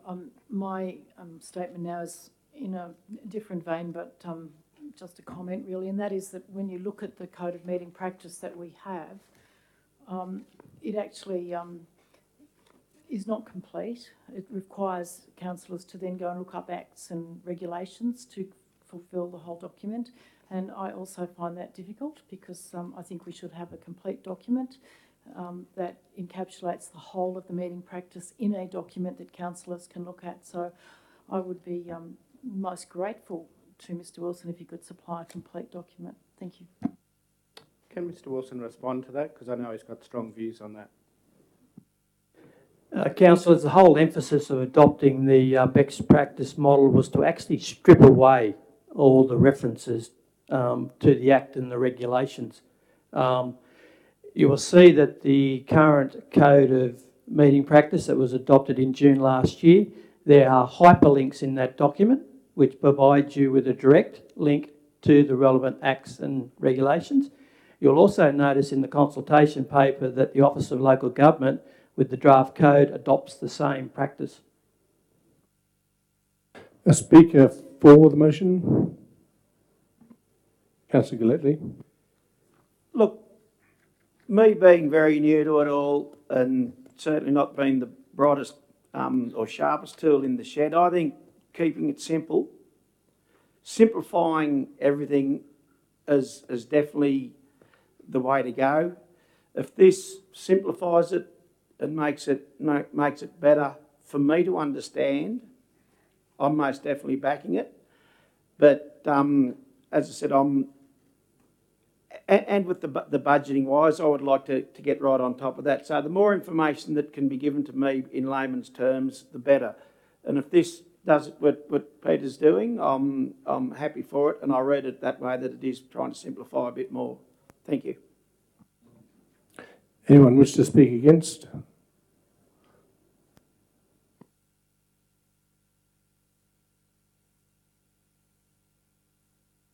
Councillor Gray, do you wish to write a reply? The only, I think I'd half asked a question before, and that was that in preparing our comments to be received by the 9th of March, that we will have access to be able to ask our questions as we go through the Act. I'm assuming that is available to us as with any other thing. I can confirm that's the case. So with knowing that is there for us, I think that we can move forward and make sure that we all have ample time between now and next Friday to put in our submissions. Okay, I'll put that to the motion for a vote. Those in favour of the motion as stands? Those against? Carried.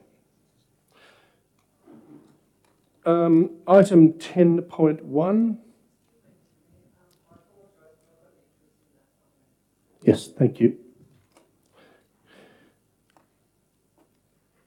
The recommendation is three-part.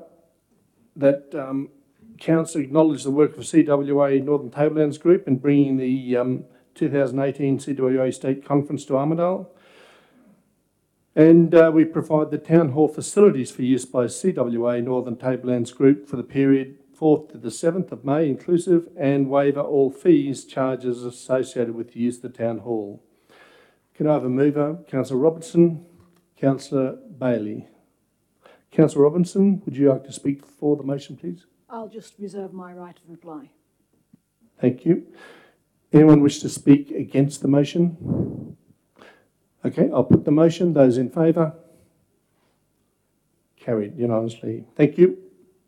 Can someone bring Councillor Gray back in, please? I mean, Martin back in, please.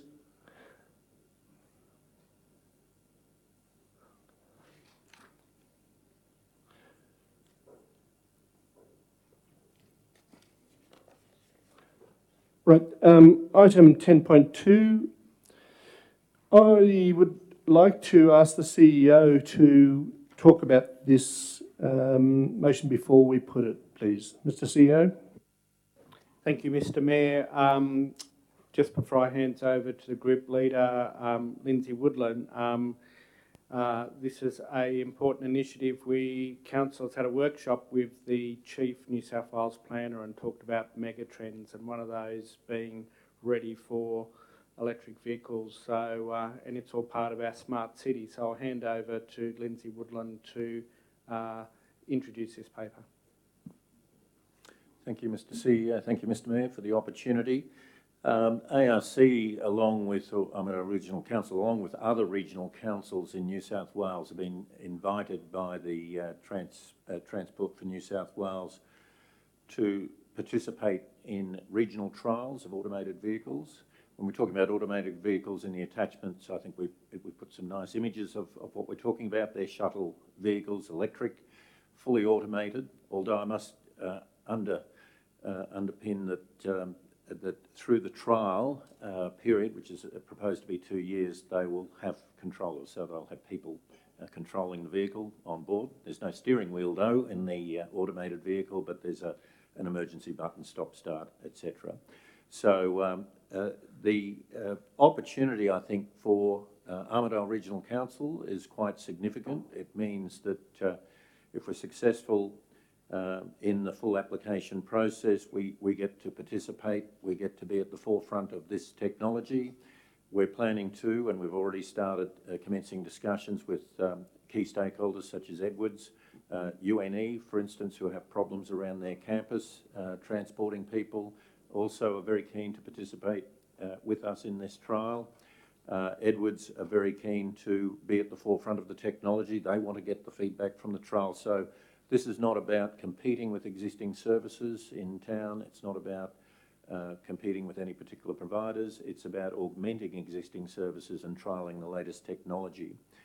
Being at the forefront of this technology, I think, is important for Armidale Regional Council, and it helps us to understand how we can satisfy the community's demand for public transport as it changes, how we can get more efficient services in the future, and things like our own, we have our own tourism bus that operates, heritage bus that operates. Could this be a potential replacement for those sort of services, in which case we don't need as many volunteers as we do today to drive those buses? Can we help key stakeholders in the community such as UNE to solve their problems around student security and safety at night, when the last operating bus is at midnight and kids have to wait for that bus to get back to the university campus?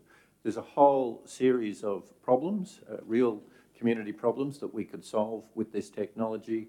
We'd like to be at the forefront. I believe that this trial gives us the opportunity to really participate and understand the technology. The estimated costs that I've got in there are just preliminary estimates at this stage. They may change, and as we go through the process of the expression of interest, I'll keep council informed, but that's the latest thinking. And Transport for New South Wales have already stated that they would put in up to 2/3 of the trial. It's around, at this stage, a $900,000 trial over 2 years, which includes all the operator costs, the maintenance costs, the cost of the vehicle, etc. My proposal is that we're expected to contribute something. Council is not expected just to sit on the sidelines, that we would have to contribute to the trial in some form.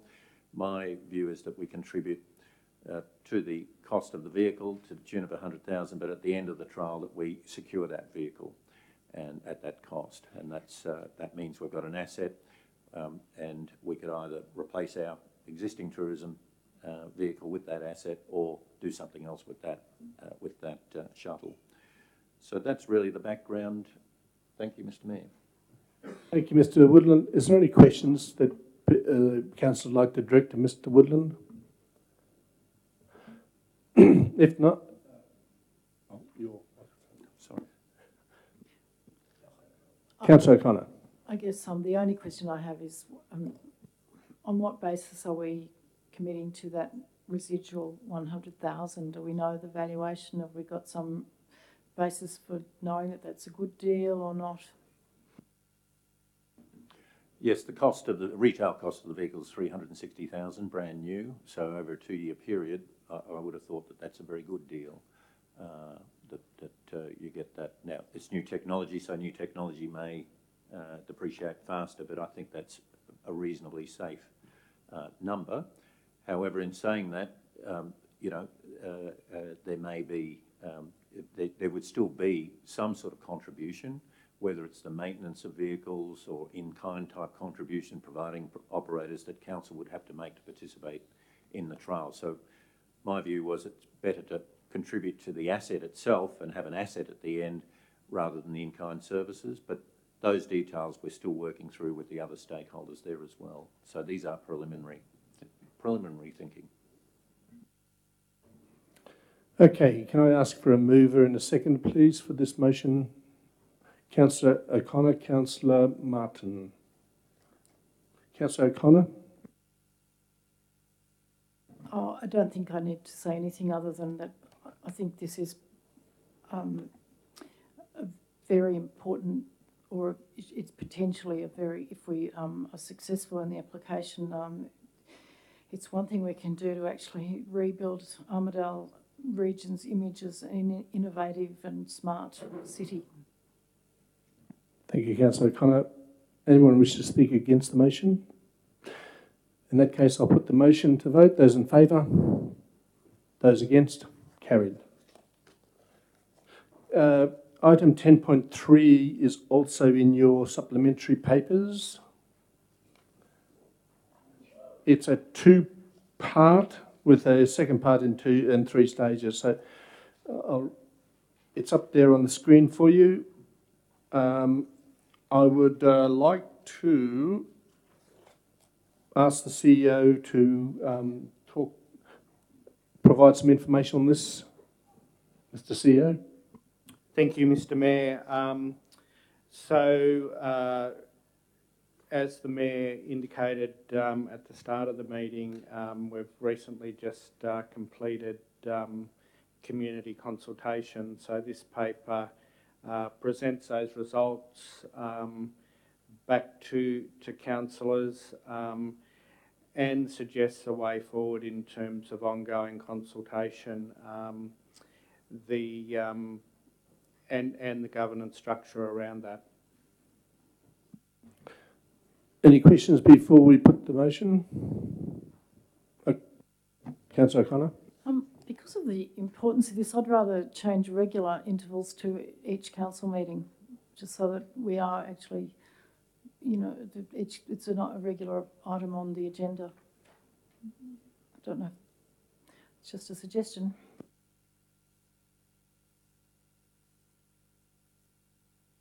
The only question I'd have with that is that the advisory group doesn't meet on a regular basis. It's only every 3 months, so that'd make it a little bit difficult. If you stated every 3 months, yes? Sorry, 2 months. So every 2 months would be if you want to change the wording. But I would imagine it'll be presented after every meeting, an update to council. Councillor Gray. Councillor Tiley. Could I ask through you, Mr. Mayor, to Mr. Lawrence, the second part of the recommendation, has that been widely canvassed, that the Business Advisory Committee be charged with those responsibilities? I'm wondering how the mall traders and others might feel about that.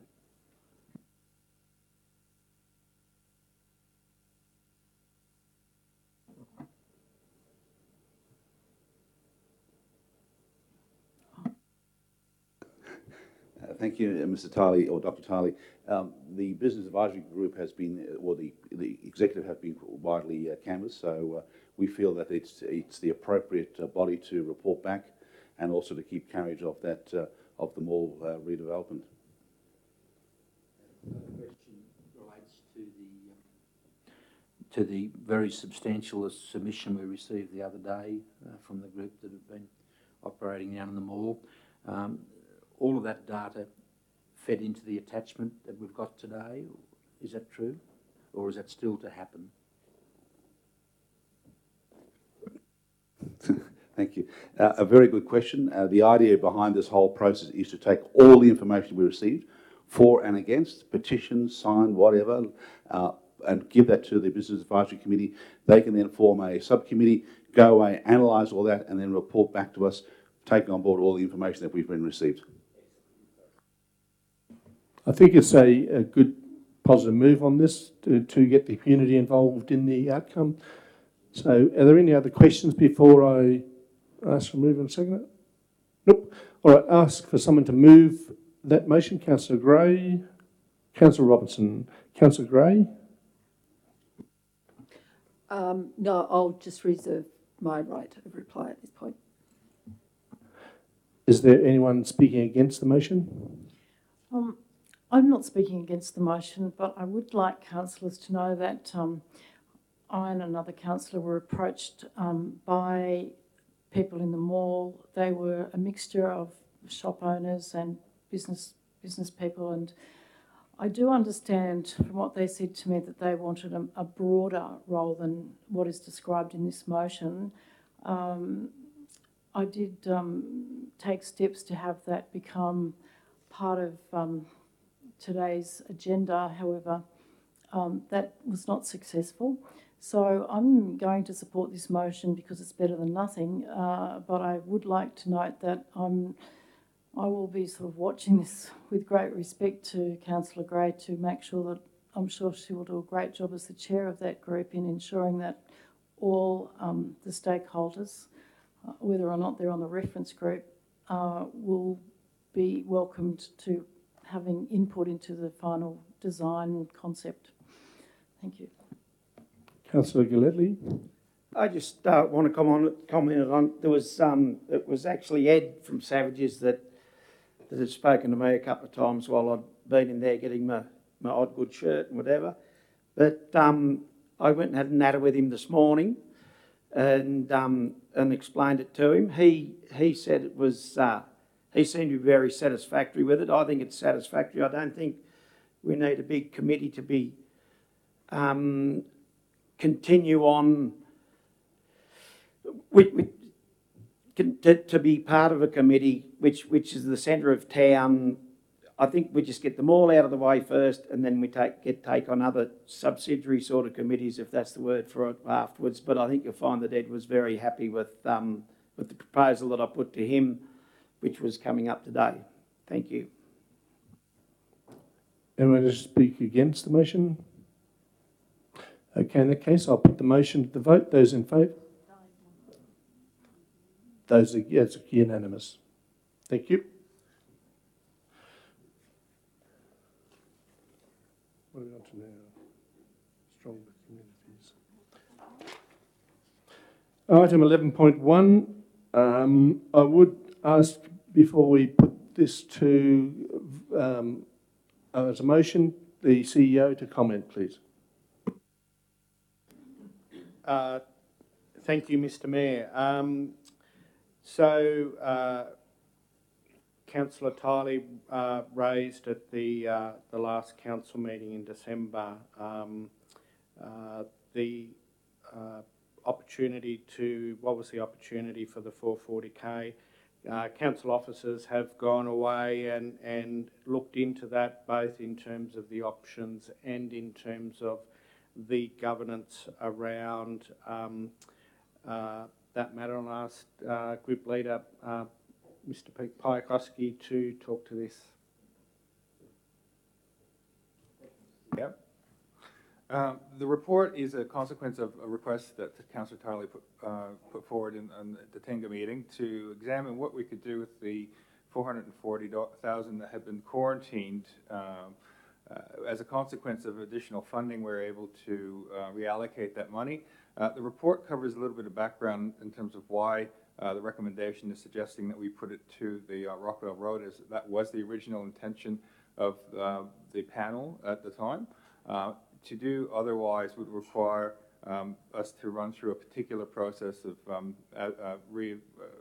pulling the panel together again, then having to go to the community to advertise.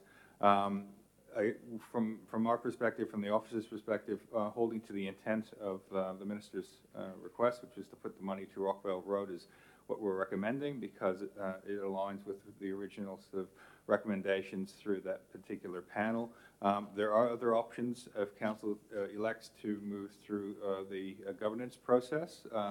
Our recommendation would be to put that money towards the bridges that we weren't able to fund entirely. That would be the officer's preference, but it's entirely up to Council how they might run with that. But the recommendation as it is to move that money to the Rockwell Road. I'd like to ask Dr. Tiley to comment on this as well during his administration phase. Thank you, Mr. Mayor. Premier Baird said to me on my appointment that I should use the $9 million merger fund, it's taking out the $1 million for the small grants, to reduce the council's infrastructure backlog, which was assessed at, I think, $25 to $27 million by T-Corp. And the strong focus of that panel was to do just that, and we applied money to Rockvale Road, money to complete Platform Road to bitumen standard, and to do the steep 3.3 kilometre section of Kempsey Road. And we applied for it doesn't matter what the Fixing Country Roads, I think it was.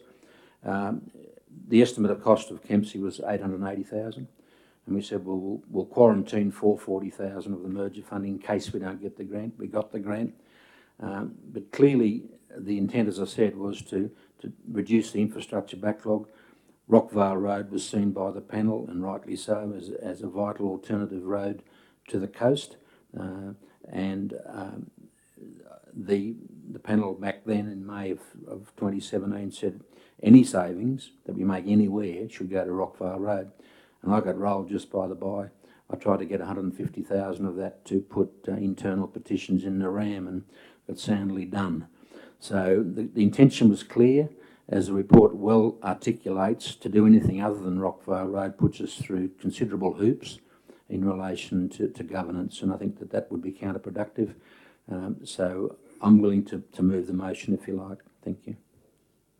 Thank you, Dr. Tully. I'll just remind councillors that I think it was Monday week ago, the New England Highway was closed between Guyra and Armidale for most of the day, and the really only alternative routes was either Tom's Gully Road, which is not the best, or Rockvale Road, all going right out to Ebor and coming back. So it is a pretty significant arterial road. So if there's no further questions, I will ask for a move and a second, please. Councillor Tiley, Councillor Gray. Councillor Tiley? No, Mr. Mayor. Said enough. Anyone wish to speak against the motion? Councillor Robinson.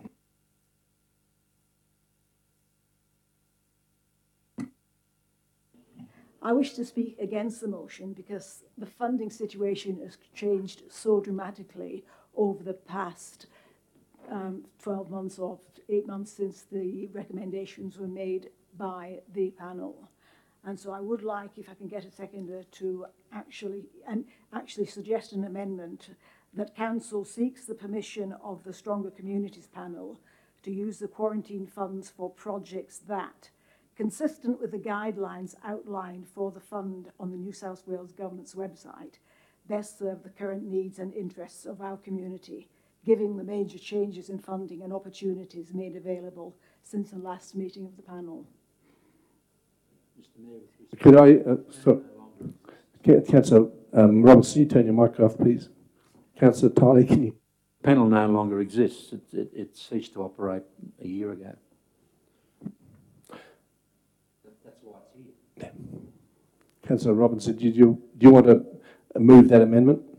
I still want to move the amendment, and if the panel no longer exists, then we'd have to presumably ask for permission from the state government. It's the same difference. If I can get a seconder. Is there a seconder for the amendment? Councillor O'Connor. So, Councillor Robinson, do you want to speak to your amendment?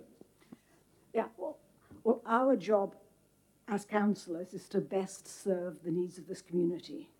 And we really can't do that without some estimates of the costs and the benefits of the different projects.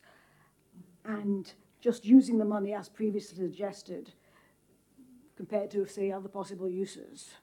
And as I've said, funding opportunities have vastly changed over the past few months. We've got the Stronger Communities funding, the Stronger Regions funding, and the Regional Growth and Stronger funds, all of which weren't available last year. So what I'm doing is, first of all, suggest that we have an investigation into the best possible use of the money. And if it turns out, once we've looked at the costs and the benefits, that Rockvale Road is the best use of this money, then I'd certainly like to see it demonstrated by information on the relative costs and the benefits of the options. But if we can seek funds elsewhere for Rockvale Road, given all the new funding opportunities, and we can't find funding for other important and highly beneficial projects, we could possibly piggyback on the community consultation that's already going to be decided via a consultation strategy, and it's already underway. for the next couple of council meetings to make a case for change to this funding to ensure we get the best possible outcome for our community. I'm just very uncomfortable rubber stamping a resolution, knowing just how much things have changed since that decision was taken, and without being provided with the right information, the costs and the benefits of the different options, or enough information to know that in the current circumstances, this is the right decision. So I suggest that we just look into this properly and see what under current circumstances are the best options for that money and all the costs and the benefits for our community, because that was what I was elected to do. Anyone wants to speak against the amendment? Yes, thank you. Councillor Martin. Oh, sorry, Councillor Gillespie. This is becoming a fairly major road. It's a major route for a lot of stock transporting through the northeast part of the area. It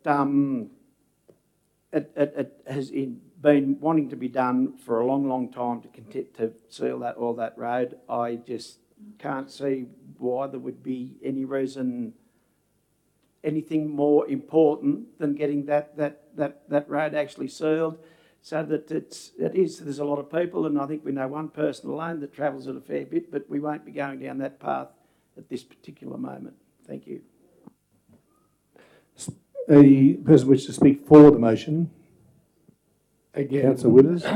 Can I excuse my inexperience again here?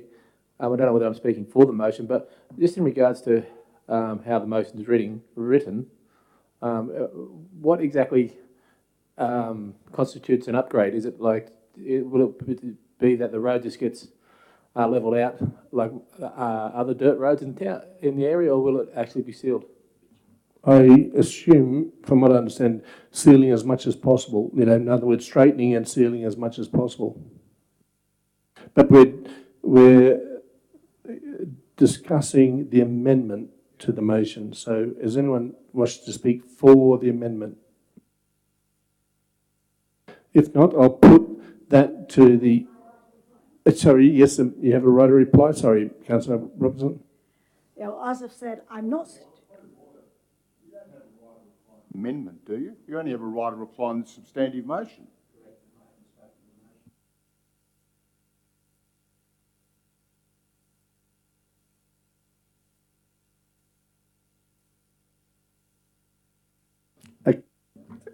Mr. Mayor, to help you, I will speak against the amendment and in favour of the motion, and I won't exercise a right of reply. I think it's vital that we have regard and respect for the history in this particular matter. The purpose for which the grant was originally given to the council was to reduce the infrastructure backlog. It's vital in terms of our financial sustainability in the future that we get on top of our important gravel roads and get them to bitumen standard. In the case of this important road, there's something like 10 plus kilometres still of gravel. To suggest, as Councillor Robinson's done, that the funds might be able to be used elsewhere, I think is somewhat fanciful. She talked about a conservation strategy, but didn't say anything more than that. I'm just wondering what that might mean, but I'm aware of the fact that she and I had a conversation yesterday about wood smoke, and I suggested to her that Mr. Marshall, our MP, and the council ought to get together and undertake an education strategy. It wouldn't cost a lot of money, well worth doing. If that's where she's coming from, she'd have my support, and I'm pretty sure all of us would support a low-key education program. But this is different. This is about reducing our infrastructure backlog, getting on with major projects, putting some more dollars to Rockvale Road, and I strongly support the motion. Anyone wish to speak for the motion? Look, I'm the seconder, so I am going to speak for the motion. It's difficult, the amendment. Yeah, it's difficult for me because I've been a long time admirer and supporter of Rockvale Road upgrade. But nevertheless, I think what Councillor Robinson is proposing is that we actually take a fresh look at this. And there are many other infrastructure projects that could be done that would add to our fixing the infrastructure backlog problem. So I really think that's all that Councillor Robinson is putting forward, and it's worthy of consideration. We are a new council, and we should be able to look at this 440,000 with fresh eyes if we wish to. Thank you, Councillor Connor. Anyone else wish to speak against the amendment? Otherwise, I'll put the amendment to the vote. Oh, sorry, before I do that, Councillor, yeah, put the amendment. Is it? Not up there. Okay.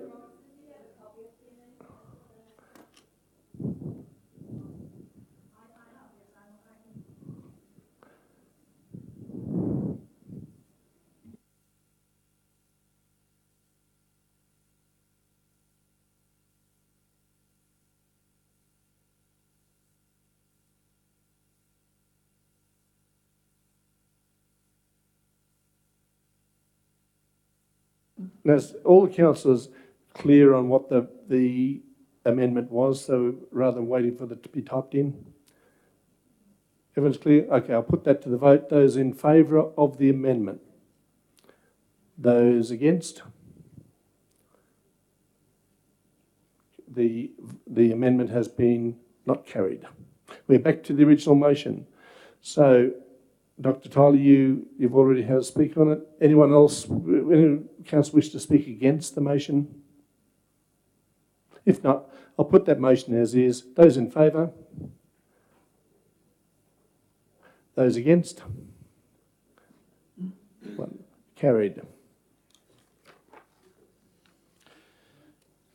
We're up to 12.1, aren't we? Yes. Up to 12.1, which is about the joint organisation. So I might ask our CEO to comment on this, please. Thank you, Mr. Mayor. The sole purpose of this paper, councillors will remember deciding to join up with the New England JO, and we've received a template from the Office of Local Government, so that the simple purpose of this is to align the council, the adopted council recommendation with the Office of Local Government template.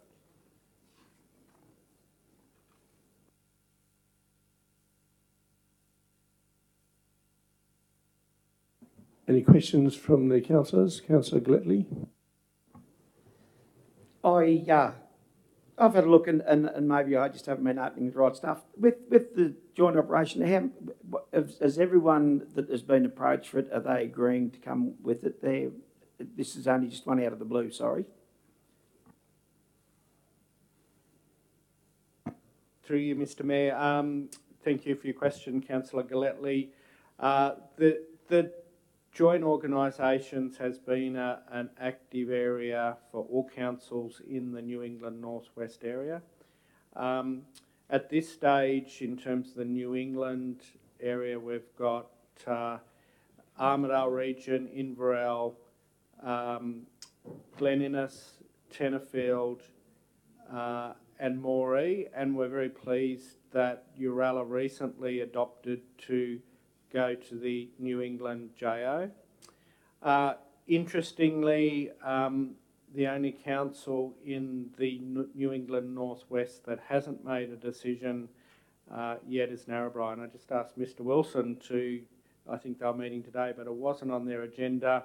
That's possibly because the Office of Local Government have extended for a further month the time frame requirements for reporting. So they're still yet to meet. They are, the Mayor and myself attended the New England Group of Councils meeting the other day, and Narrabri are actively considering which JO they join at the moment. So that decision's yet to be made.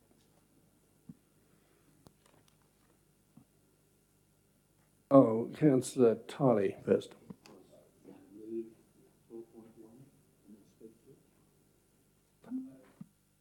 I just want to see, make sure everyone's clear.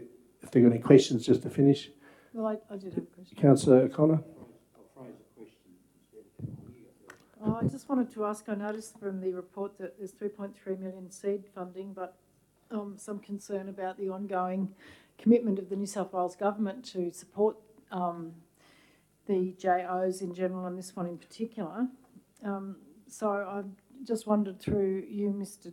Mayor, whether someone can advise us about what the certainty is in relation to that, and also I note that there's a reference to disadvantage in terms of funding if not all the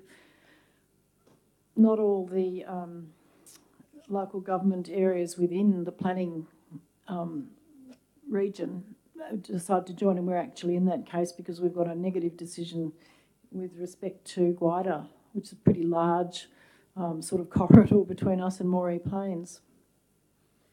Councillor Tiley, do you mind switching your mic off just so that the CEO could answer? Thank you. Thank you, Councillor O'Connor.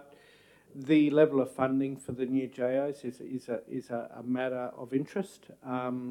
The funding of 3.3 million roughly equated to around 300,000 per JO, but it really depends very significantly on how many JOs actually are registered with the Office of Local Government. So their initial calcs around the 300, would there be two from this area, which it looks like they're going to be. Now, if one's bigger than the other, whether they proportionalise that is still yet to be decided by Office of Local Government. But I think irrespective of that, the 300,000 once-off funding, I think certainly my view and the view of another number of surrounding councils is that's probably not sufficient to maintain the longer-term sustainability. And I think certainly Office of Local Government's view is that it's up to the JOs to look at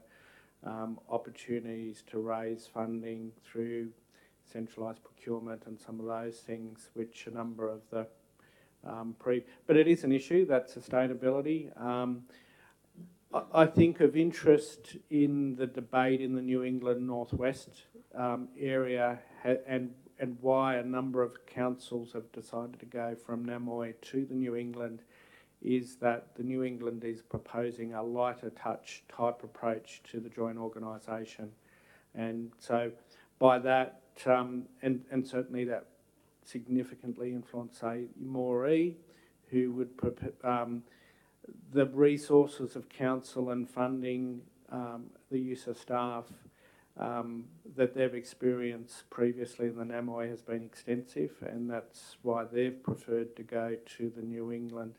So that's certainly the sentiment, Mr. Mayor, of the New Englanders to go down that more lighter touch, and that's why a number of councils have decided to go the New England pathway as opposed to Namoy. Thank you, Mr. CEO. Now, unless there's a further question, I'd like to put this for a mover in a second. So can I have a mover, please? Yeah, happy to move, Mr. Mayor. Councillor Tiley, seconder. Councillor Gray. Councillor Tiley. Just very briefly, in answer to what Councillor O'Connor said, the former ROCs, of course, used to have subscription. That's how they operated, varying levels depending upon how active the ROC was. Once this 300,000's gobbled up, and it won't take long, there's certainly going to be a commitment from all the councils. And it'll be interesting to see the Minister's decision. I notice that she's given an extension to 19th of March for councils to make their decision, but they've got to fit within the footprint of the state region. There's one matter that I raised by email in the last few days, and again I'm disappointed that it wasn't referred to specifically in the business paper. I know that that recommendation is the pro forma recommendation that we have to adopt, even though we took a decision in December to do what we're going to do. In the guidelines, there are two matters in particular which I believe that this council needs to be thinking about and discussing and having some input. And that's why I felt that maybe we should be saying to OLG, hey, we believe that individual councils should have a say on, one, the charter of the JO. The charters can be whatever the JO decides, but if you accept and believe that the council is in there, you know, it's not just the council's delegates, it's the whole council that's part of it. we need to make sure that that charter suits us. And the other thing is, and this is the vital one, a statement of strategic regional priorities. Now, I believe that this council, our Councillor Bailey-led committee, need to be coming up with what we see as the important JO region-wide priorities. And I believe there needs to be some capacity in those guidelines for us to have that say and form those views. So I just say that for what it's worth. I hope that the senior staff take it on board and we can have a working session on at least those two matters. Many of the other matters relate to how the organisation will operate, election of mayors and so on. That's fine. So having said that, I commend the motion. Anyone wish to speak against the motion? No? Look, I don't want to speak against it, but I do want to, raise a word of caution and support what Councillor Tiley has just said, that once again we're committing ourselves to an unknown future with this organisation, particularly financially. And I know it's been a long theme of the New South Wales, the current New South Wales government, that we all form ourselves into JOs. And look, I think it's a great idea, but it must be sustainable and it must be supported by the state government. And I would be recommending to this council that we do meet, as Councillor Tiley suggested, do have proper briefing on it and do make strong advocacy to the state government that this is a sustainable and realistic proposal and not just another waste of time and money. Thank you, Councillor Connor. So is there someone speaking against the motion? If not, I'll put this motion to the vote. Those in favour? Carried unanimously. Thank you.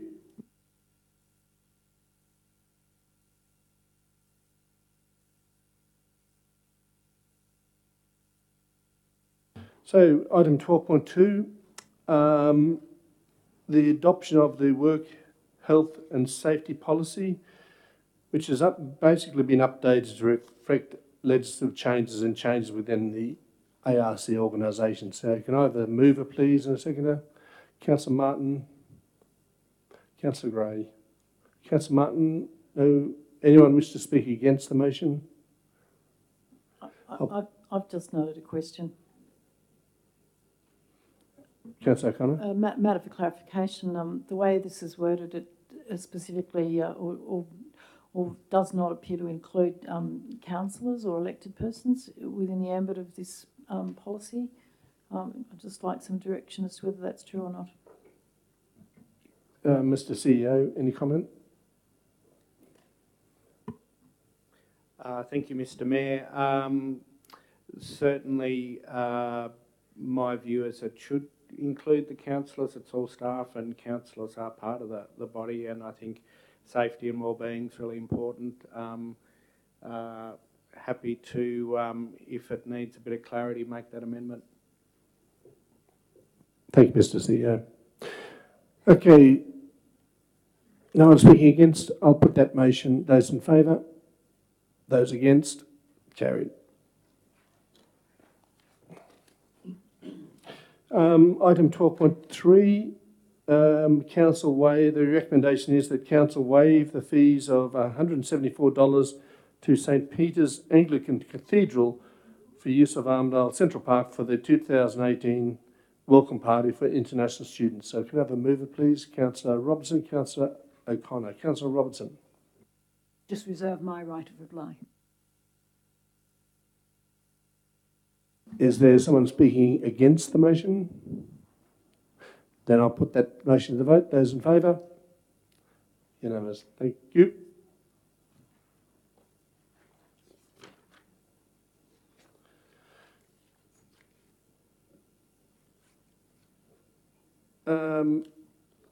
Before I put this one up, I'd like to ask the CEO to provide some comment on it, please. Thank you, Mr. Mayor. The Customer Service Charter provides a real milestone for the new council in terms of really demonstrating to the community and putting out into the public arena specifically what our customer service expectations and those that the community can expect from us as a council. It's a big step forward, and I'd like to introduce Anna Cooper, who's our program leader, customer services, to speak to this item.